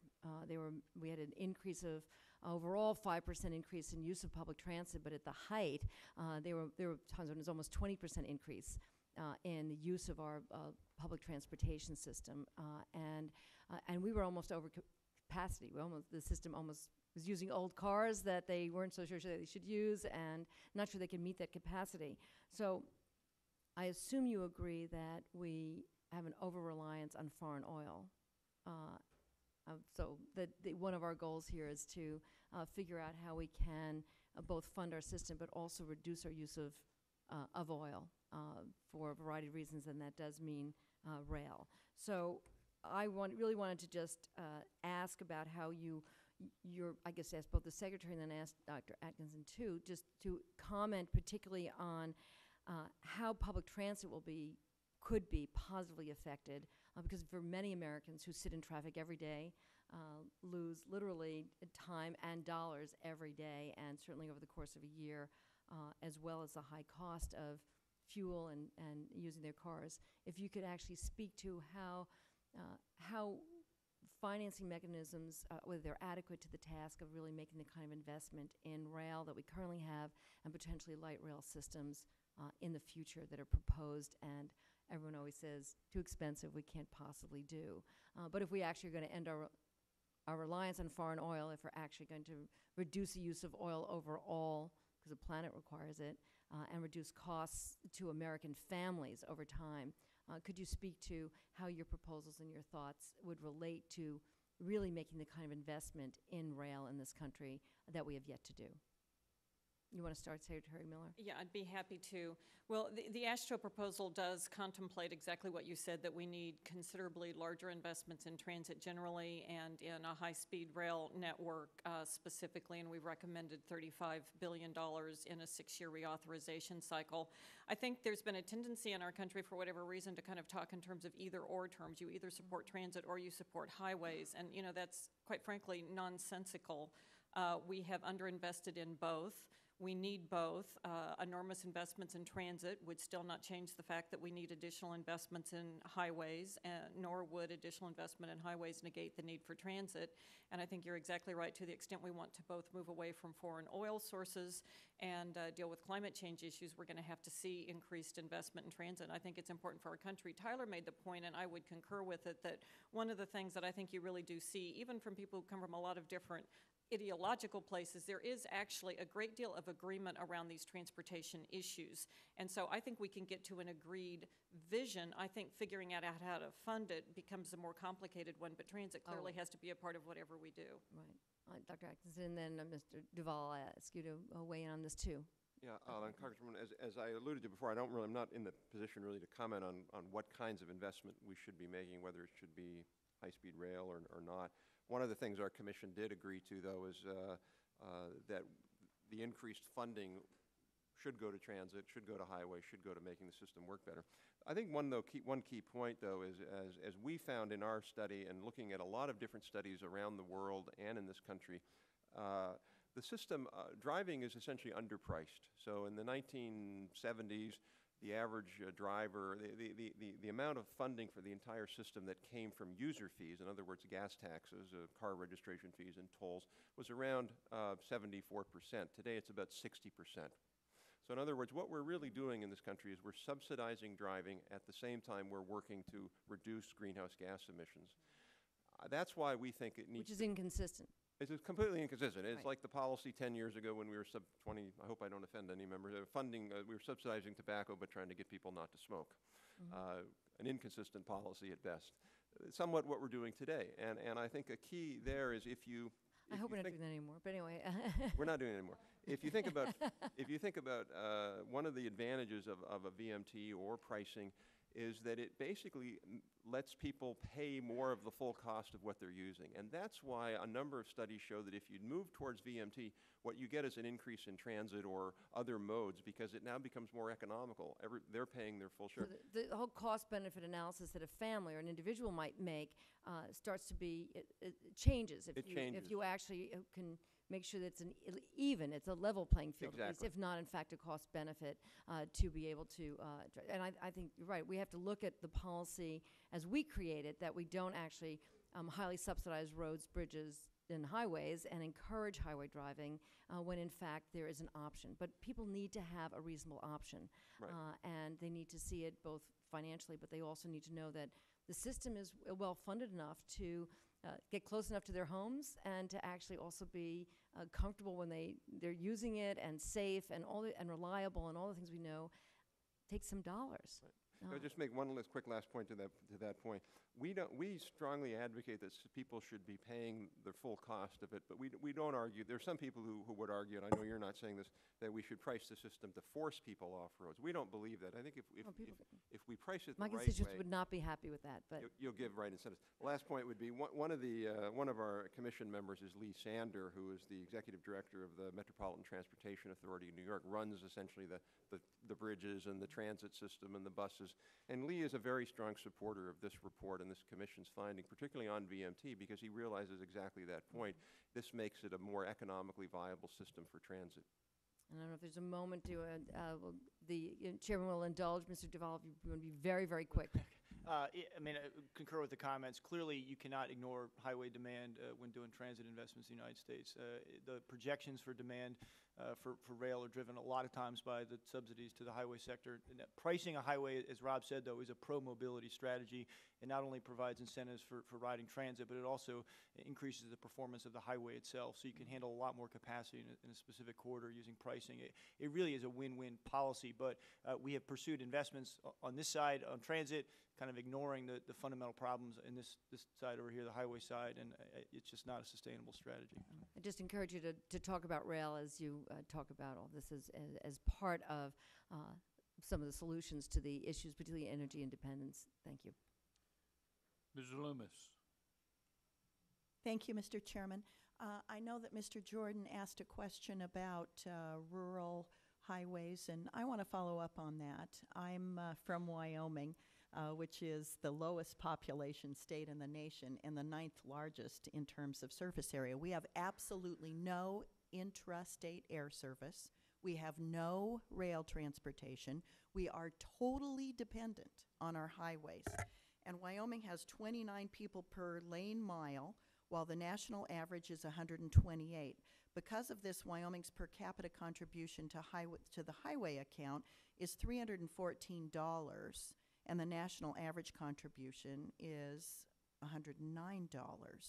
So my question, Dr. Atkinson, is how can we ensure fair treatment for rural western states whose low population alone does not tell the whole story of their significance to our highway system? Well, I smile because in some ways that gets into the donor-donee question, and that was a question that simply was, again, not in our purview. We didn't focus on that question, and it's clearly a question of concern to some states more than other states. Having said that, I do think that one of the, both a challenge and perhaps an opportunity to move to a system more along the lines of what we've described in here is one of the things that happens in the U.S. is that adding capacity in a rural highway is not as expensive as adding capacity in a big metropolitan area. And monies are tight, and so monies may in some cases go away from a rural area to a metro area to pay for that capacity. Right. If you can rely more on a system where we pay for some of that very expensive needed capacity in metropolitan areas with tolling and pricing, it can free up monies that would go to a rural area or a rural state potentially. Great, thank you. A follow-up question, Dr. Atkinson, the current Surface Transportation Reauthorization Bill includes an estimated $24 billion in earmarks. Your commission has recommended a transparent earmark system, which I applaud. Could you elaborate a little on findings by your commission on how earmarking has affected the quality and direction of our federal transportation dollars? We didn't actually look at that question in any level of depth. I think the biggest problem with earmarks, and not to, let me preface, the biggest problem is a perceptual problem. It erodes Americans' trust in the system. Yeah. Americans, I think, believe that most of the money's going to projects that aren't worthwhile. And while, so I think that's the biggest problem. The second issue, there are certainly problems with some earmarks, and we think that there should be more transparency. It should be a straighter forward process. But as I alluded to earlier, earmark reform is a useful thing to do, but it certainly cannot be the answer. It can be part of the answer. Okay, thank you. Mr. Duvall, in the interest of controlling construction costs, which have been referenced, have you examined how much Davis-Bacon requirements have increased the cost of transportation projects? Personally, I have not. There are a number of studies refer to that, and you get a range of estimates. I think a number of states have, many of the major construction states have their own prevailing wage laws already, many Davis-Bacon, so the federal policy doesn't have much of an impact at all there. I will say, generally speaking, national policies should be conducive to competition, but I think Davis-Bacon is in some ways an argument that is just not at the core of of transforming our system in the U.S. I would also say construction costs, obviously, were driven entirely or a lot by Chinese and Indian demand for commodities. That demand has collapsed. It's actually a great time to be constructing today relative to certainly a year ago, and hopefully that will sustain for the foreseeable future. Yeah, that's an excellent point. Mr. Chairman, my next question is for Secretary Miller. You mentioned your goal of $545 billion in transportation funding through 2015, and that, of course, is beyond the capacity of the current Highway Trust Fund. You mentioned a number of revenue sources, and as our country battles this economic downturn, is now the time to be raising taxes, which would have adverse economic consequences, and what alternatives could you recommend? Well, certainly, I think as we look at the recession that we're in, Congress, everyone, we're going to have to balance out what seems to be in the best economic interest of the country. I think certainly long-term quality investment is important. I think that you can see the creation of jobs that you get from a transportation program as being beneficial to an economy. Whether or not you feel that you can also raise taxes at that time, I think is an open question. But I also think that severe though this recession may be, it's still ultimately going to be for a period of time, and then our country is going to come out of this without question. And what we really need to be focused on is long-term, what should our investment level be in transportation and how should we get there? And if the short-term issue of the recession is that we can't do it today because of the recession, I certainly don't think it negates getting there, and I don't think that the length of the recession is going to be such that we can't start beginning to address it. And ultimately, we will have to address it by looking at the issue of revenues. Well, Mr. Chairman, I'd certainly concur that deferring tax increases during tough economic times is a really good idea. And thank you very much, Mr. Chairman. Thank you, Ms. Loomis. Mr. Doggett. Thank you, Mr. Chairman, and thank you for the testimony each of you provided. Dr. Atkinson, as you know, over 1/4 of the greenhouse gas emissions, the pollution that we have from greenhouse gases in this country comes from the transportation sector. In my hometown of Austin, Texas, the Metropolitan Planning Organization has taken on its own initiative to place as one of the criteria in the planning process for long-range transportation plans and for the Transportation Improvement Program how different projects affect greenhouse gas emission pollution. Do you think that's a desirable consideration for all of our MPOs and for transportation planning in general? Well, I may take somewhat of a heretical view here in the sense of, number one, speaking personally, I think greenhouse gas emissions and global warming is a critical issue that we have to deal with as a nation. While I think that better land use planning, and by the way, my PhD is in city and regional planning, so I have a long planning experience. While I think better land use planning is important and encouraging other modes is important, I don't think that can be the only answer. I think that ultimately the only sustainable answer is essentially non-gasoline burning vehicles. I really think that the only way to solve this, if you put in place all of the planning and zoning and other types of measures, we still are not going to reduce VMT very much just because population growth for no other reason. That's not to say we shouldn't take those steps. We should encourage those steps. But at the end of the day, the real answer has got to be... Well, I don't think my MPO has any zoning authority. It's just one consideration that they use in developing their long-range transportation plans. I'm just asking you if you think that should be a consideration in developing... I do think it should be a consideration as long as they also consider other factors as well and don't have that be the only factor. Of course.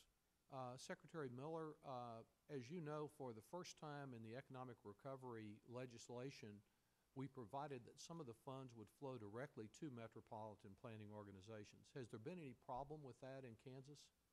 Well, the sub-allocation to areas over 200,000, I mean, that's gone on in reauthorization bills long before this. So money going directly to areas over 200,000 is actually common in transportation. No, it's certainly not provided us with any problems. Giving them more authority over those allocations as we did in the economic recovery legislation has worked well in Kansas? Well, certainly the way it's worked in economic stimulus bill is exactly the way we've always handled those funds in Kansas. Well, I certainly do think that, as Dr. Atkinson said, developments here in Congress like the Republican Road to Nowhere earmarking of that type does cause a lack of public confidence. In Texas, it has been the Texas Department of Public Transportation that has been, or the Texas Department of Transportation, there's not too much public in it in terms of funding any kind of rail systems, that has caused a great lack of public confidence. They're heavy on arrogance and they're light on accountability. I'm sure quite different than the way the Kansas Department operates. They, for example, took all of the economic recovery money that they spent in my home county and devoted it to one tollway exchange. They've devoted, I think, the largest proportion of the funds that they received in the economic recovery legislation to building tollways around Houston while neglecting rural roads and many roads that may not be expressways but are the primary means of travel. I just don't see any way to defend channeling more money to the Texas Department of Transportation given the arrogance with which it's approached the transportation needs in our state, and certainly don't see any way to support a tax increase given the way that they have chosen to allocate with a minimum amount of public input, unlike our metropolitan planning organizations, the dollars that they've just received, which really provided a massive federal bailout to Governor Perry and this mismanaged Texas Department of Transportation. So while I'm eager to address the concerns that each of you have raised, the idea of just channeling more money to a state agency that continues to have more arrogance than fiscal responsibility is not something that I could support. I yield back. Let's see then. Mr. Etheridge, North Carolina. Thank you, Mr. Chairman, and thank you for calling this here, and let me thank each of you for being here.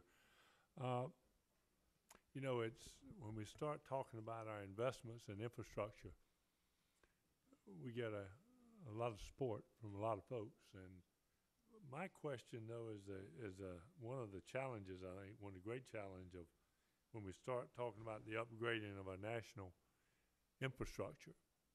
Most folks, when they hear it, they're concerned about the road in front of their house or the street in front of their house. That's sort of how they think of it. And if it's in good shape, roads are okay. And if it's not, then, you know, somebody needs to be doing something. So my question is this, and let me preface, I'm going to ask Secretary Miller, you first, simply because I served in the state legislature. I chaired the Appropriations Subcommittee dealing with transportation. Then I chaired the overall Appropriations Committee. It's amazing how parochial people get when it comes to appropriating money. And I'm going to ask another question about earmarks in just a minute. But my question to you is one that I think is difficult to deal with. We talk here in terms of a broad spectrum of allocating resources, whatever percentage goes to state and whatever they may do. But in my experience, the challenge is always the scrap between the urban and the rural. I'd be interested in your thoughts, since Kansas has an awful lot of rural areas and concentrated urban areas, how that balance works out. I know in North Carolina, we have urban, which is called Powell Funds. It's dedicated at the state level and federal. Don't know how Kansas does it. I'd be interested in your thoughts. If additional investments made, how you allocate that resource to make it work. No, you're exactly right. You know, when you get right down to making the final decisions, it becomes very parochial, and a good decision is when it takes care of the road you're most concerned about, and a bad decision is when you're spending the money someplace else. In terms of Kansas, we've been pretty successful as a state, not tumbling too deeply into the rural-urban split. We've never divided our dollars up so that certain areas of the state are getting a set amount of money, and to date that's been acceptable. I sort of sense a greater rural-urban spat developing in our state. One of the things we've tried to do as a state DOT in recent years, certainly I hope that none of our cities would describe us as arrogant or unwilling of having dollars spent. I spend a lot of time going to communities. We do what we call local consult meetings, where we invite in regional people to talk about their priorities. And we've tried to use collaborative decision-making processes so people can have confidence in it. And one of the things we try to do is to help people understand that these are your regional concerns, but you need to understand these over here. But I have to say, you know, certainly anytime I'm in a regional area, they're most concerned about their projects. And it's just, it's, as you know, I mean, you're a politician, it is just a balance. Everyone in the state has to feel like they have a fair opportunity, and they have to feel like, at least if not always, at least at times, their needs are represented. And if we can't figure out some way to do that, we're just never going to be successful. It ultimately comes down to local politics at the end of the day. Either one of you want to comment just briefly on it, or you agree? Yeah, no, I think it's the major policy problem that, I mean, coming up with a national framework is basically, as you said, driven by this problem in the U.S. You know, North Carolina is a microcosm of the U.S., and you know, policies in Charlotte should be very different than policies in the rest of the state. You've got different challenges. In rural areas in most of the U.S., it's a maintenance, rehabilitation, and a safety problem. I mean, you've got a rural safety crisis actually in a lot of places in the U.S., particularly in the southeast. So I think you need a different policy prescription. Now the question is the federal program allow that. I mean, it's pretty flexible today, so it does. But does it take the next step, which is really kind of drive these solutions more efficiently? And that's where we. Well, when you're talking about safety, you're talking about really two different pots. We're talking about the allocation. Right. Then you got a safety issue that overrides the others you have to deal with. Let me come back very quickly. Someone touched on earmarks, and I think folks around here get overly sensitive. And I think the truth is, whether it's earmarked at the federal level, the state level, or the local level, or the council level, you have earmarks. When you ultimately decide on who's going to get a road, as you said, Secretary Miller, if it comes in front of my house, I'm happy. If it goes in front of Dr. Atkinson's house and mine hadn't been fixed, you have earmarked that piece of money wherever it came from. And most folks, whether they live in the urban sector or the rural sector, they really don't care. It's the road in front of their house. And as long as it's prudent, it's an interesting concept, but at the end of the day, it's all hopefully driven by good policy. But there are political decisions as you get to that policy. Either one of them want to comment on that? Well, if you wouldn't, I'd make a couple of comments. I want to be careful about what I say here because I know earmarks really are a very sensitive issue. And I guess first I would say that over the years with our congressional delegation, we've worked closely with them, and I would have to credit them. They work regularly with our department. We rarely get earmarked dollars in our state that are not designed to be used on projects that I would describe as high priority. They're not frivolous places to spend money. I have two observations that I think make the earmark situation difficult to deal with. One is that increasingly the planning process that is laid out in federal law requires multiple steps, a lot of collaboration, but an earmark project can just be written into law and all of a sudden it has the same or greater priority than projects that have been flowing through this planning process. And so I think this inequity is developing in terms of, how we get to things. And then the final thing that tends to happen, there is a tendency, and we all fall into it because we're trying to balance out and make people happy, of giving smaller amounts of money to lots of projects. So we get a lot of earmark projects, which are $900,000 for a project that ultimately might cost, $75 million to build, and the $900,000 isn't even sufficient really to design the project. So we find some way to start using it, doing some planning processes and getting it started. Sometimes it certainly leads to a good project, but we're spending a lot of money doing some level of design, and I know all the reasons why it's impossible to do this, but sometimes if we could at least put more money into fewer things but of more consequence, it would feel like we were getting somewhere with the process. And you also got that at the state level too, I would. Oh, absolutely, sure. And I would think it'd be much greater there than the federal level. Just a very quick diversion, we have ultimately chosen to divide up money to all the cities and counties in the state of Kansas out of the recovery dollars so that they can choose their own project. We're right in that process. We used a formula to figure out what it was, but for the dollars we kept at the state level, we are only funding 6 projects. I think they're excellent projects. I feel like I can defend them to you. I can defend them to our state. I have not been criticized for it, but when you only do 6 projects in a state, you certainly end up with lots of regions of the state who did not get a project, and there is a huge tendency to break it down into smaller but less significant pieces.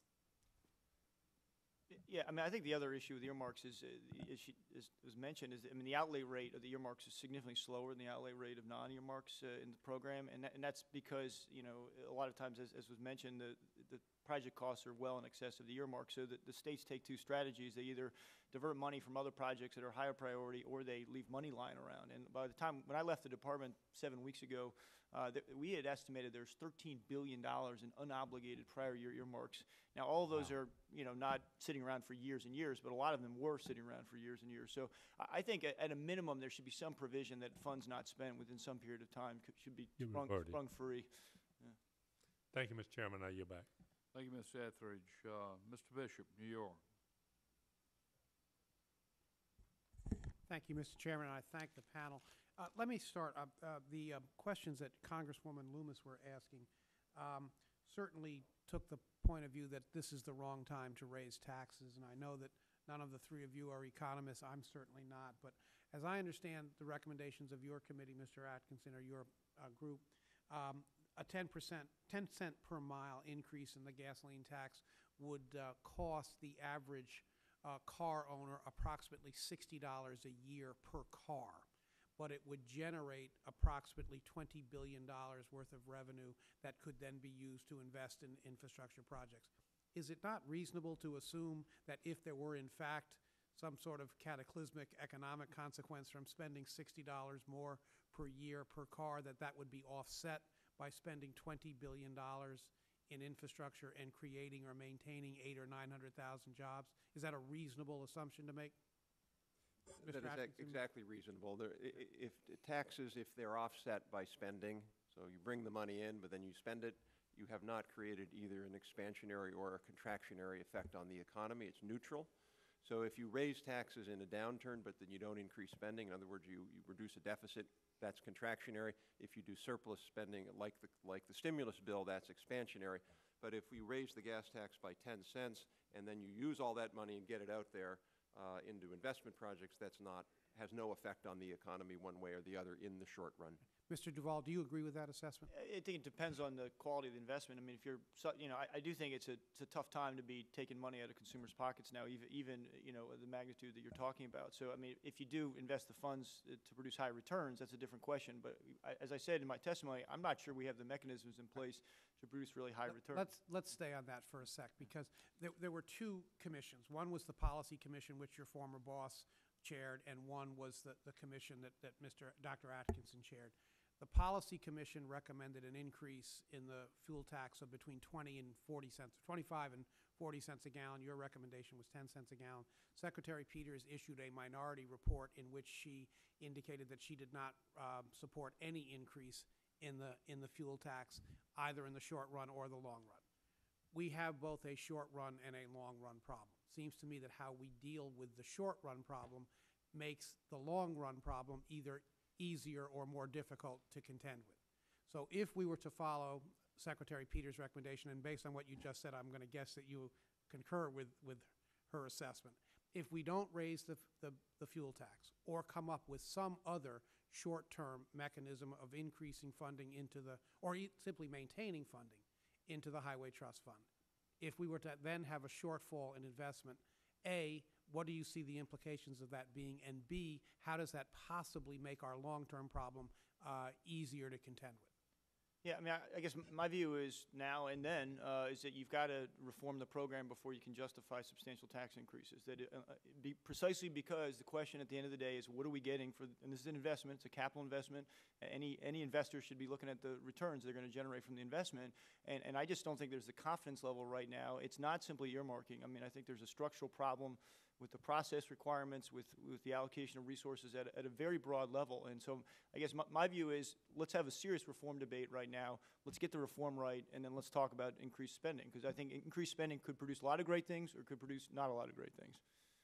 Secretary Miller or Dr. Atkinson, could you respond to that? Well, one thing I would like to at least get onto the table is, if you're talking about a short-term and a long-term problem, there's also a short-term problem, and that's the fact that, we're likely not to have sufficient money to get beyond September of this year, and absent any kind of action, there would be literally a 50% loss of funding in fiscal year 2010. And as we're moving beyond the recession, I think the point that spending on transportation create jobs and help sustain the economy, it's an important one, and I think that clearly has to be dealt with before we get to the issue of reform.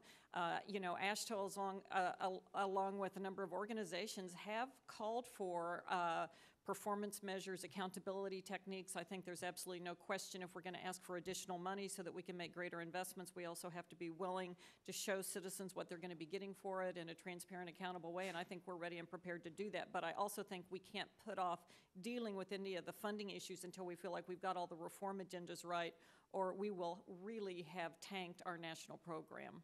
Dr. Atkins? One of the things I think is important to realize from our perspective on the Commission is, if you simply relied on solving this problem in the future just with a gas tax, in other words, a very large gas tax increase, you do reduce the move towards more innovative ways of raising funding in the future. At the same time, though, if you don't do anything, if you just say we're only going to wait for the reforms and the new innovative funding, our view is that the problem is so severe in the short run that really just isn't fair to Americans who have to face the system they have to face today. So that's why we came up with a 10-cent increase there, with the notion that it's a temporary measure. It's a bridge to somewhere. bad metaphor, perhaps. Can I just say real quickly, though, I don't think it's going to take 10 years to reform some of these programs to achieve what we're talking about here. I mean, maybe it's a semantics issue, but I mean, when I talk about reform, I mean, there are very kind of straightforward, relatively easy, tough politically, but policy-wise, relatively easy things to do to restructure this program to achieve better outcomes. And all I'm saying is I wouldn't jettison those just because we have an urgent problem.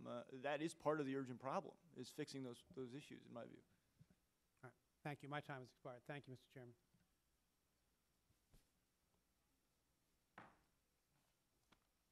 I beg your pardon, Mr. Schrader of Oregon. Oh, Mr. Conley, if you're here to claim your time, you're next. You barely made it. Thank you, Mr. Chairman, and I appreciate very much our panel being here today. I'd like to ask two questions. I've just spent the last 14 years in local government, chairing one of the largest counties in the United States, and have intersected with the federal government on almost everything we're talking about. Big highway projects, big new interstates, the only federally owned bridge in the United States, the Woodrow Wilson Bridge, and the largest single transit expansion in the United States, rail to Dulles.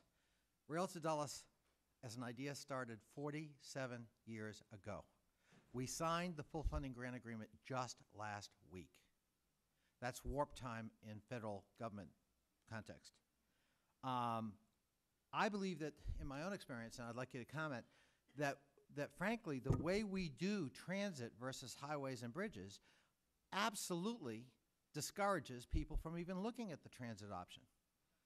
The federal government pretty much is hands off once it decides the size of the funding pie and the slice to go to your state with respect to roads and bridges. I mean, there's the NEPA process and so forth, but by and large, it's up to Kansas to decide which projects to fund once it gets its federal funding. Not so in transit. In transit, you've got to go through an enormous bureaucratic process, and as Mr. Blumenauer indicated, it creates delays, just the very nature of the process itself, which adds costs. The federal government decides on whether your financing program is viable, whether the public-private funding may work, whether you've met their environmental standards. They set a cost-effectiveness cap, which in my own opinion is frankly rather arbitrary. And all of that adds costs. All of that makes it very difficult to seek federal funding for financing. Here we are in the nation's capital, and the full funding grant agreement we agreed to last week will freeze this federal participation at $900 million, which means that the federal participation in a rail line to the national capital airport, Dulles Airport, will be at the most 16%. What other OECD capital would that be true? That's certainly not what happened at Charles de Gaulle. It's certainly not what happened in London. It's certainly not what happened in Tokyo. It's certainly not what happened in Rome. I mean, so I would like your comments on, don't you think as we look at the Surface Reauthorization Act that maybe we need to have more parity in the approach to transit as a funding spigot with roads and bridges so that more people might find it accessible and approachable? And then the second question, if we get to it, I'm picking up on the whole idea of privatization, which I've also had a lot of experience with, and I think it's both good and bad. But I would cite, and Tyler, it's good to see you here today, the Dulles Greenway, which is a major piece of toll road out in Loudoun County getting commuters here to Washington, D.C., is entirely privately owned and privately operated. The problem is that the cost of operation without public participation have risen so high that the tolls have become almost intolerable. We've even had Republican conservative members of this body introduce legislation to cap private tolls in a private facility, which is an interesting point of view from an ideological point of view. So I just caution that privatization is not always a panacea. If you'd like to comment, start maybe with Dr. Atkinson. Well, thank you. I can't really comment on the transit part because it really wasn't our purview, but let me talk just a bit about the tolling question there. I think one of the things it reflects is that we underpriced the system to begin with, and so the fact that they're having to charge high prices means that that's what it costs to have an unsubsidized road. And I think, excuse me, I think the answer is more towards moving to have people pay the full cost. One of the problems with the challenge the Greenway faces is it's competing for free. So when I'm out in Leesburg, I'm making a choice. Can I want to come back to the district on 7, or do I want to come back on the Dulles Toll Road? I don't pay anything to go on 7 except time. And I think if I were paying something to go on to 7, in other words, a user charge, just like I was on the Greenway, it would make that balance work better, just like it makes the balance work better with transit. Well, Mr. Chairman, I'm not the best conferee on behalf of AASHTO or the states to talk about transit. As you know, our state DOT doesn't own any of the big transit agencies. You know, in our state, they're owned locally. But it has seemed to me also over the years that there are different approaches used by Federal Transit Administration, Federal Highway Administration. I would concur with your basic premise that we need to have some parity, really, I think, as we move forward into the future. And as we talk about issues to reform, I think that's one that should be on the table. How you doing, Congressman? Good to see you Good to again. see you, Tyler. I definitely agree that there's it's basically a creature of the fact that you've got a discretionary program on the transit side and formula programs on the highway side. I think what you need to do is start, adding some discretion at the federal level on the highway side, create parity in terms of analysis. You are 100% correct that it is extremely difficult to make discretionary decisions in the federal government. And, I spent 7 years, and I mean, it was a huge frustration for us trying to get decisions through this morass. And so I think to the extent Congress is going to be creating discretionary programs, they should really be looking at the processes that are required to produce decisions out of those programs, because you will undermine the efficacy of these programs to the extent you don't look at process requirements. And you are right. These process requirements are layered on top of state and metropolitan planning process requirements, which are also pretty severe. So short answer to your question is you're correct. There needs to be some serious reevaluation, I think, of process requirements for all discretionary programs.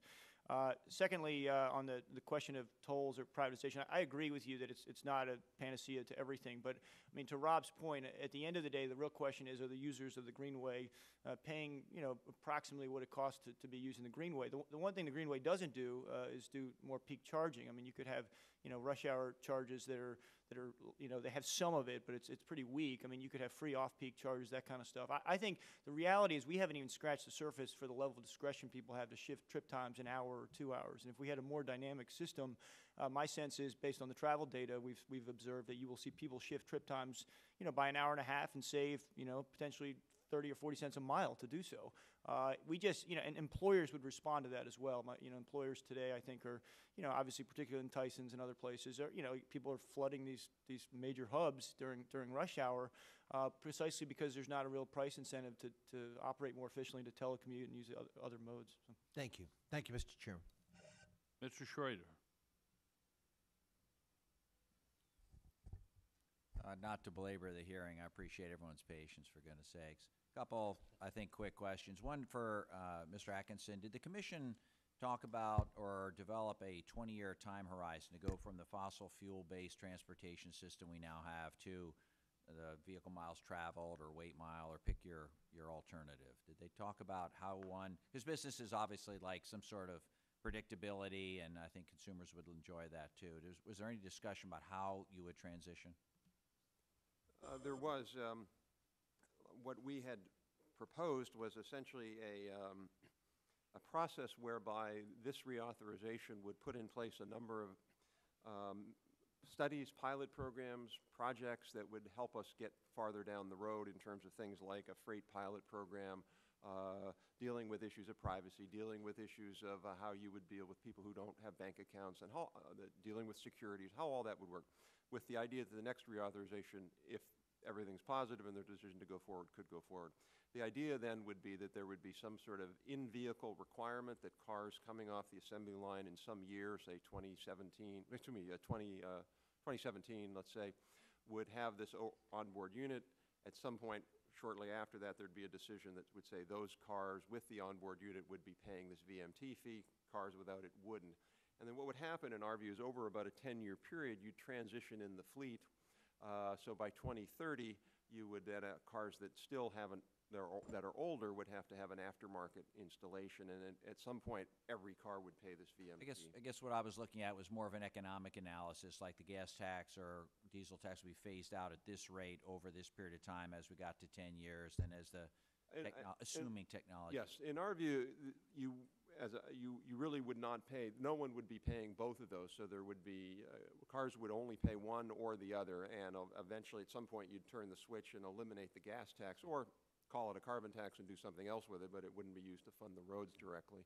A key point, though, is the issue of transparency and predictability. We do think you have to have a system that lets people know what they're going to have to be paying.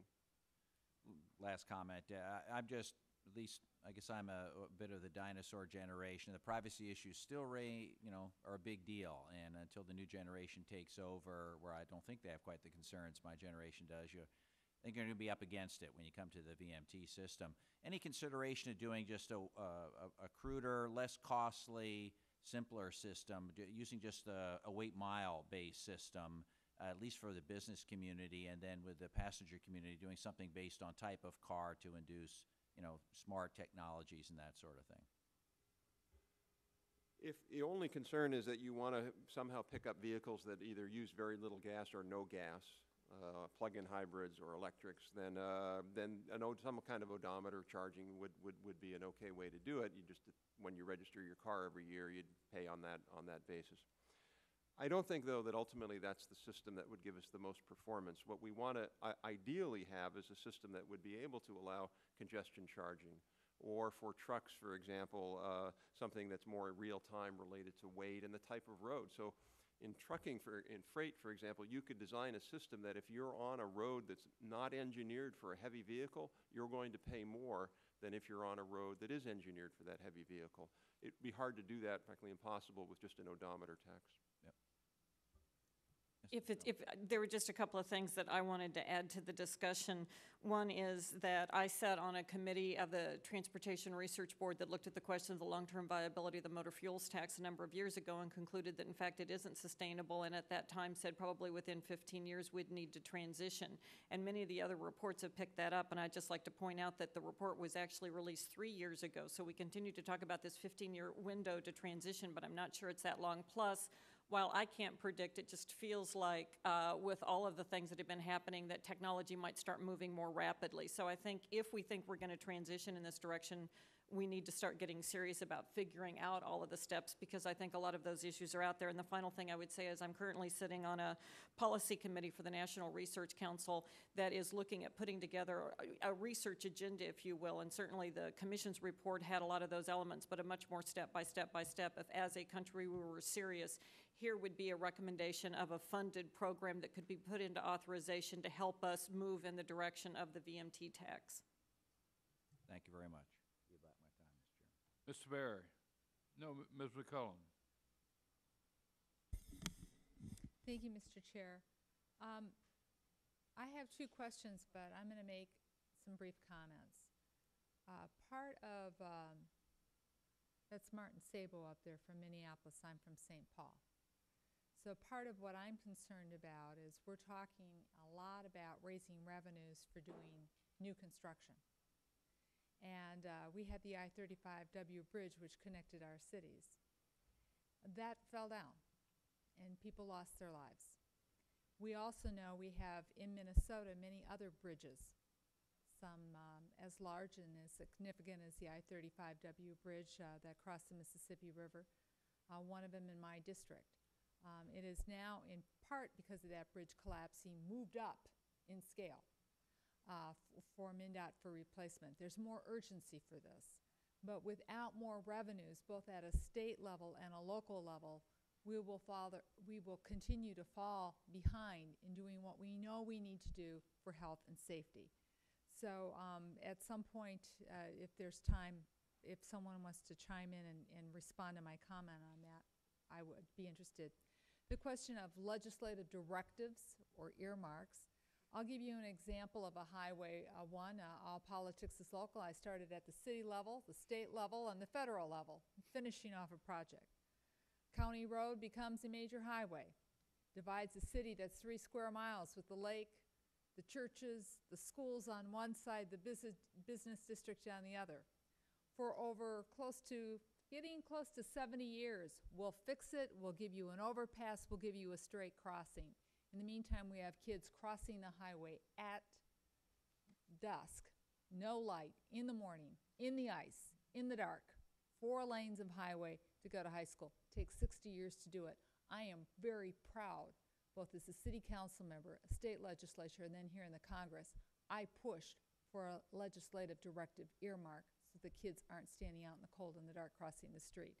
And now it's even become a model project for the way that it was built for MnDOT. But I'd like to kind of touch on rail and transit as my original questions, but as comments, the longer here you sit here, the more questions you have.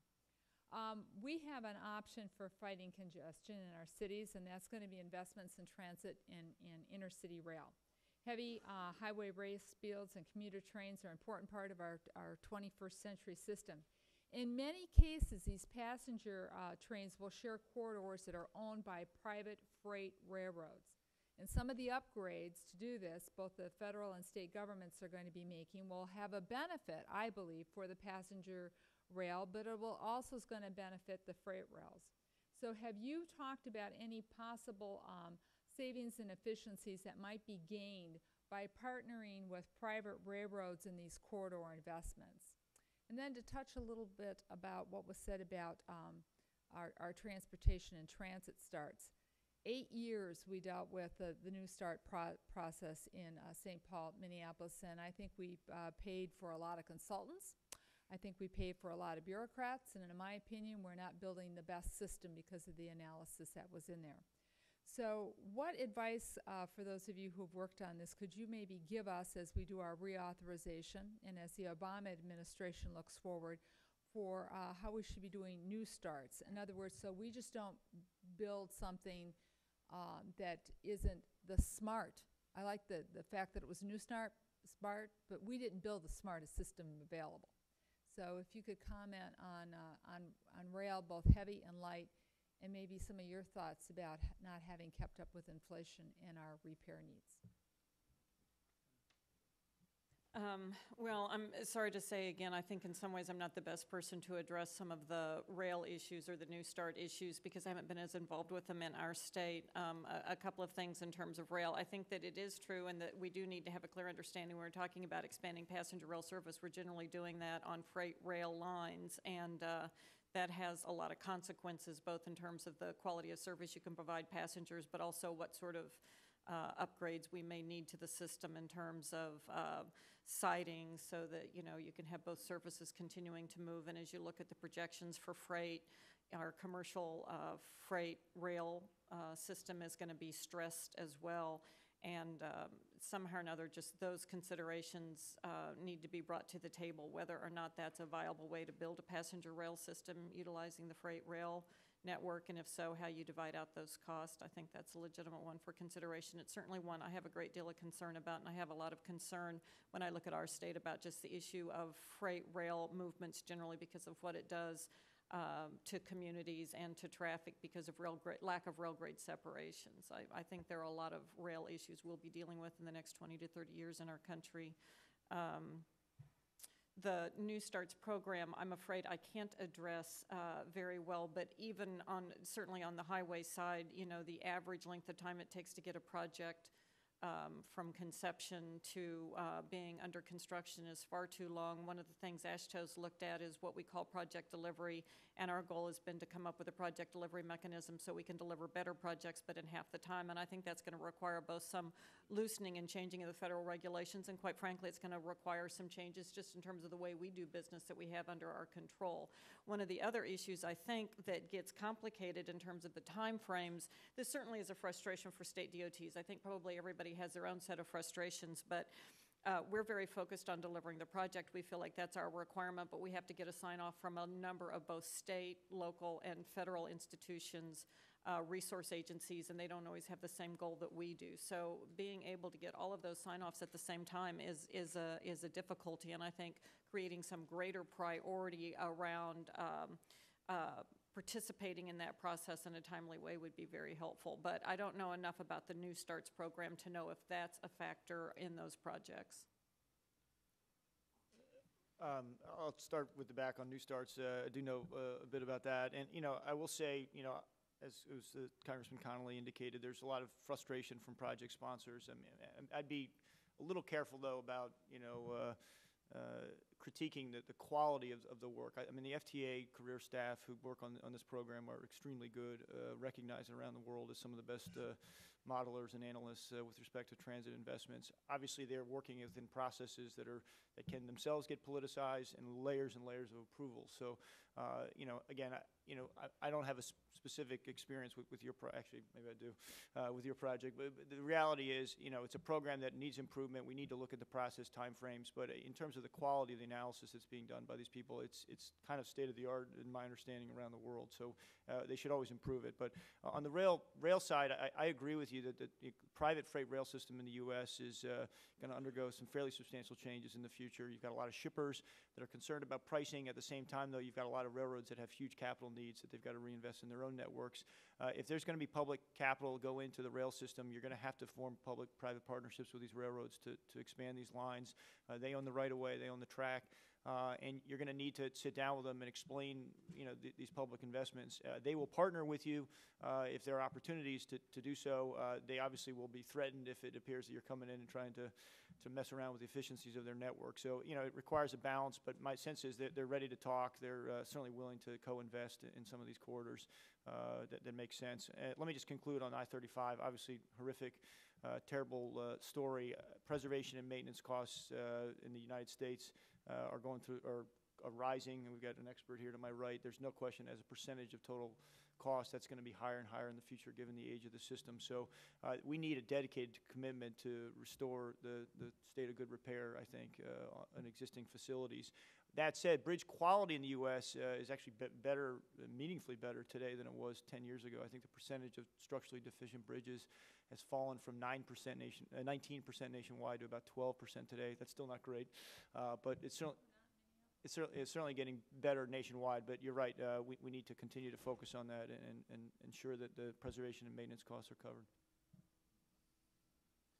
Mr. Barry, no, I beg your pardon, Mr. Garrett. Mr. Barry. Thank you, Mr. Chairman. Thank all of you for taking your time to appear before the committee. It seems to me we don't have any problems money won't solve. That's a good thing. And I certainly agree with your comments about setting priorities and getting focused on a few projects and finishing them before we start more. That just makes a whole lot of sense. We've tried to follow that in our office as we do this, but I appreciate all the other ideas that you've brought to us today, and hopefully we're going to be able to look at some of those and come up with a way to get this job done. Thank you. Thank you, Mr. Chairman. Mr. Garrett? Good morning or afternoon now. Thank you, and I appreciate the chairman for having this meeting. First of all, I acknowledge, as I'm sure my colleagues all have, the extraordinary importance that our nation's infrastructure plays in this country and our economy, and going forward must be addressed. Now, most, I presume, of the folks who spoke before me will have probably advocated for more and additional spending as the solution to the problems that face us. But I think you have to dig in the weeds a little bit more and say that while reform is probably needed, maybe the reform is actually how we spend the money instead of just saying more money thrown into the pot, for a couple of reasons. One is that the distribution of highway funds has been increasingly become politicized over the years. I know some folks talked about the earmark situation, but just the overall nature of how the funds are distributed is politicization at its best. And secondly, I think it's true that with additional funding simply coming from Washington, the facts show that it has not increased mobility and has not necessarily improved the condition of our infrastructure. I cite for that a 2005 report. The American Society of Civil Engineers issued a National Infrastructure Report Card, and roads received a D, stating that poor road conditions cost motorists $54 billion in repairs and $275 per motorist and so on.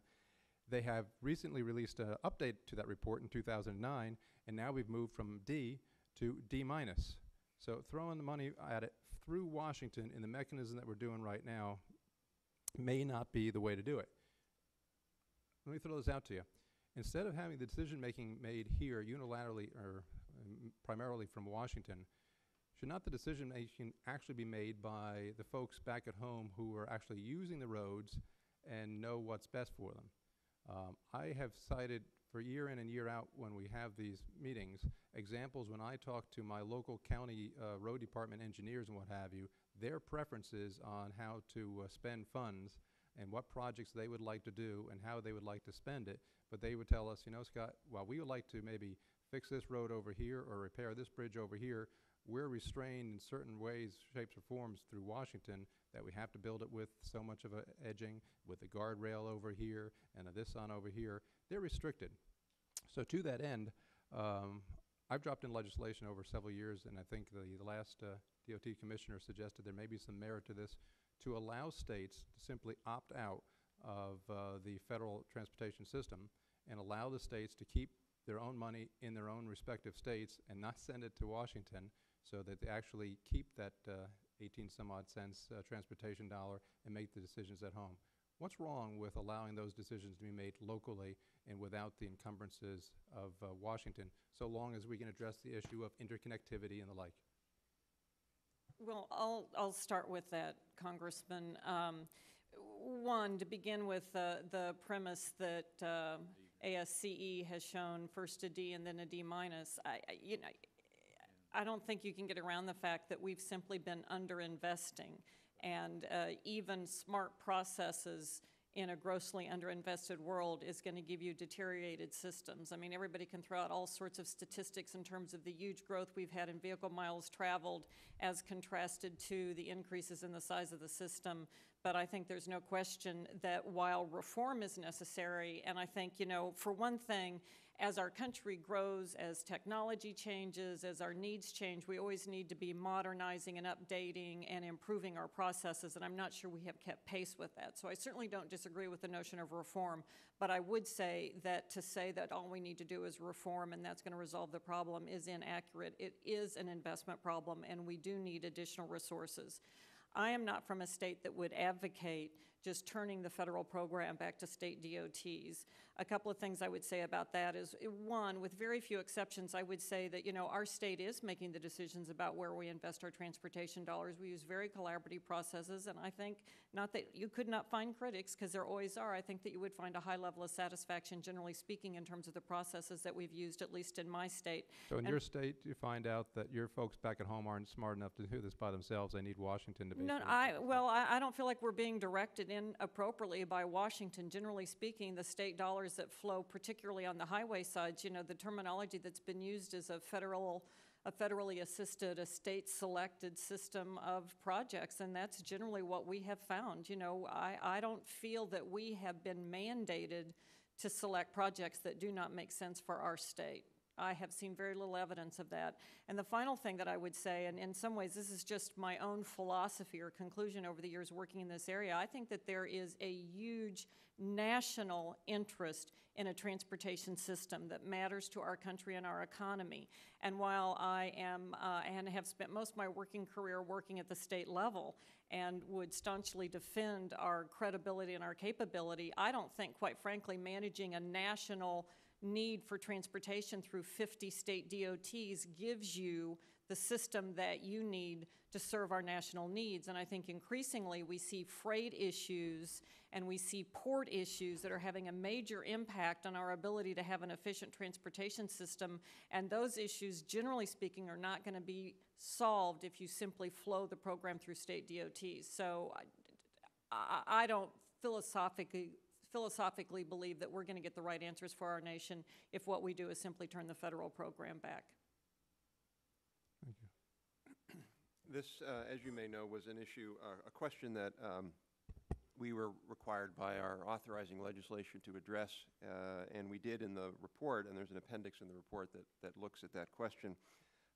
We did agree as a commission that we did not, we didn't think that an opt-out approach right now was the best way to go. We didn't agree actually on what the right federal role was. We agreed on that, but we didn't have full agreement on the right federal role fully. But one of the areas I did think, though, that I guess our concern with that would be really twofold. One was the issue around connectivity and national needs, and the second was about the ability to raise sufficient funds if states are acting only on their own. The needs are so great right now, we're investing about a third of what we really need to invest. Having said that, though, I do think that your point is right on the mark, which is about giving states the flexibility to do what they need to do. The reason states don't have the flexibility to do what they can do is because there's no accountability. And so we've instead substituted a system of bureaucratic regulation for accountability. And if we move to a system that was more based on accountability, one could argue that you could move away from some of the restrictions and give states more choice. Yeah, I mean, Rob's comments are, I think, right on. You have a program today that is national in scope, but certainly there are not national programs. There's the New Starts program, which is a national discretionary transit program. On the highway side, there was a Projects of National and Regional Significance program that was entirely earmarked. So there isn't any discretion at the federal level to do much of anything other than the TIFIA program or the New Starts program from an investment standpoint. There's a lot of discretion over processes, but those are, become somewhat rigid. So we're not achieving the right outcomes, particularly related to the process requirements that we're imposing. I think if you had a system of national programs that were trying to achieve clearly defined national objectives, the program could work, but that's precisely what we don't have today.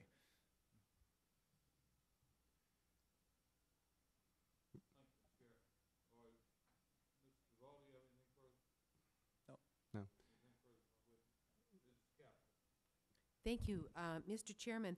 My questions center on two areas, and I apologize for not being here earlier. I've read the testimony. I was at a defense hearing, so I'm coming here second this morning. My concerns involve tolls, and then the other area I wanted to discuss this morning a little bit was high-speed rail. In the area of tolls, I know that particularly Mr. Duvall, I think, you've been considering efforts to encourage increased private investments and state and local use of tolling. And as you do that, do you see a decreased role for the federal government in transportation funding? And I wanted to just share an experience in Ohio with you on the tolling issue, because what I've really seen is a shifting in the tax burden. I haven't really seen a savings to the public in all of this, and there's an increased cost to users on toll roads.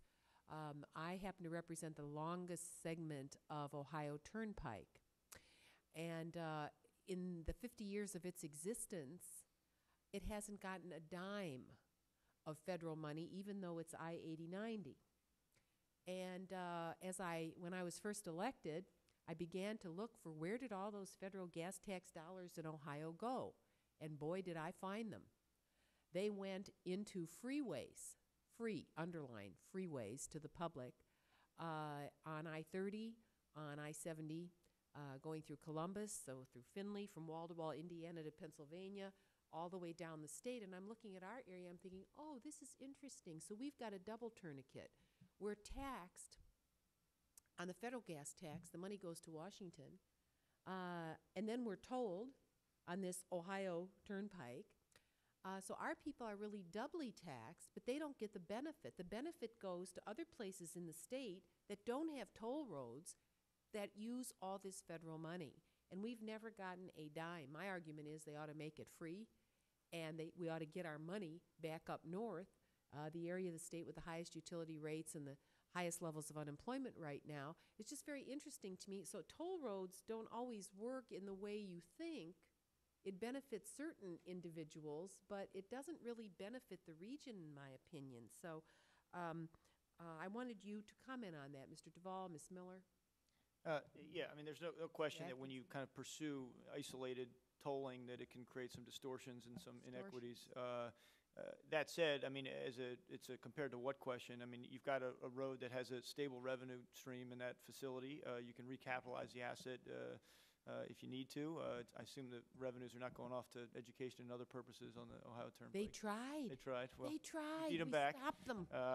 but I mean, that's precisely what is being talked about, which is the creation of a self-financing mechanism so that, every 6 years, you're not, trying to, as you said, the Ohio Turnpike may not be benefiting from federal grants, but it's certainly benefiting from the fact that it's got one of the more stable cash flows of any road in the United States. So they can maintain it, they can preserve it, and they can upgrade it. Now, as you said, as a policy matter, it's better to have a broad-based tolling strategy if you're going to do tolling, because you can reduce some of the unfairness and distortions and incentives to use other facilities that are untolled. But all in all, I think it's better to have toll facilities and turnpikes that are continuing to generate revenues. They preserve your options, actually your policy flexibility. I know a number of states have talked about taking tolls off. I think as a policy matter, though, that would probably be a long-term mistake. The thing is, if you encourage the growth of other regions, which is what is happening with federal highway dollars, because you offer them free roads, unimpeded travel, then this part of the state that I represent, which has been so economically challenged, is really disadvantaged in the flow of federal dollars. So it depends on how broad how you define the economic area. And I just wanted to place that on the table. I have very little time left, and I wanted to ask Ms. Miller, in the area of high-speed rail, again, northern Ohio, Cleveland to Chicago corridor, Chicago to St. Louis corridor, what are some of your thoughts in terms of how we finance and maintain a high-speed rail system? Well, I wish I had some good quality thoughts on that. I think that we talked briefly and earlier this morning about the notion of a national high-speed rail network, and AASHTO has, in its recommendations for authorization, recommended that there be a national high-speed rail program at roughly $35 billion over a 6-year period of time, but that the funding come from outside the Highway Trust Fund. Certainly we've got a long list of possible revenue approaches to consider, but how that program would be funded, I think, is an open question. I think that there's a great deal of public interest and appetite for moving to a high-speed network, but I don't think the funding mechanisms are as clear. Thank you. Mr. Atkinson, did you have a comment on that? Just had a quick comment on your concern with regard to the toll road in Ohio. I think part of your concern is that the users there are paying twice and the users of a free road, quote, are only paying once. And I think in some ways that's one of the reasons why the Commission unanimously supported moving to a VMT, because if there was a VMT that people were paying to drive on a road, then everybody would pay essentially the same rate, if you will. So people driving on the free road would also be paying. People driving on your road wouldn't be paying the gas tax anymore. And it would make these systems much more equitable than what we have today, where some people are paying twice and some people are only paying once. I thank you very much for that comment. Would that be hard to administer? No, we believe it would certainly be a little more difficult to administer than what we have today, but we think it certainly could be easily administered. That's one of the things we need to be focusing on in this reauthorization, but as I mentioned earlier, the Dutch are doing this, the Danes are doing this. You could certainly administer this, I think, very, very effectively. Thank you very much for that. Thank you, Mr. Chairman. Just to wrap up, most of the questions I had have been asked by others and answered. But quickly, I go back several years when it appeared that we had excess reserves in our Highway Trust Fund. And those who are the advocates for more highways, more infrastructure, insisted that these were user fees that weren't being used, and that was a breach of faith with the citizens who had paid that amount of money. And so we came up with a compromise that largely washed out the reserves and left us this year where we're about to be short of money. You think in calculating what we need to fund this program, which is substantial and substantially more than we provided in the budgets at hand, you think we need to also build in a significant reserve fund in case we have cyclical developments in the economy that wipe out the reserve fund from time to time? I think the issue of reserve funds and the trustworthiness of the Highway Trust Fund are what happens to those reserve funds. Are they siphoned off, and what happens to the interest? And what the position we've taken is that interest stays within the Highway Trust Fund. If that's the case, then building up reserves to me is not a problem, and frankly is probably a good thing to do to give you some of that cushion when there are problematic times. Other witnesses? Other comments? I was just going to say, I too remember when, as I used to say, our rallying cry was let us spend down the balances, and clearly that has happened and happened in spades. And so, you know, I think indisputably, if you're going to have a trust fund, you do have to have some level of balance, because there's always going to be some cyclical nature to it. And while there was a period of time where the balances, I think, were much too high and weren't defensible, now we're in a situation where there are not adequate balances. Mr. Duvall? Yeah, I mean, I think for planning purposes, what we've discovered in the last few years is you can get yourself into trouble pretty quickly. Demand changes have pretty big impacts. And the other thing is some of the taxes in the fund now are pretty volatile taxes, particularly the heavy truck sales tax, which swings literally $2 to $3 billion every 5 years. I think some of the components are excessively volatile for what you're trying to achieve. At that point in time, there was also a popular prescription, and that is, let's get out of this business largely at the national level. Let's remit most of these taxes, if not all, back to the states and let them decide how they should be used from state to state. As I heard what you're all saying in one form or another, the federal government has to be a participant in this process, and a lead participant, because of the magnitude of the requirement and the significance of the shortfall. Without the federal government, we'll simply guarantee that there are not enough resources to get the basically required infrastructure built, renewed, and maintained. Am I reading you wrong or right? No, I think that's one of the major conclusions of our commission report, with the caveat being that, as other members have said today and other speakers here, that reform is an important component of that. Is the chairman just yield on that point? Mr. Garrett? And I've seen the report, and I thought the addendum was sort of short on addressing what we were looking for in there. If that's the case, that presupposes that somehow or other the federal government is able to produce this source of income, whereas the states can't.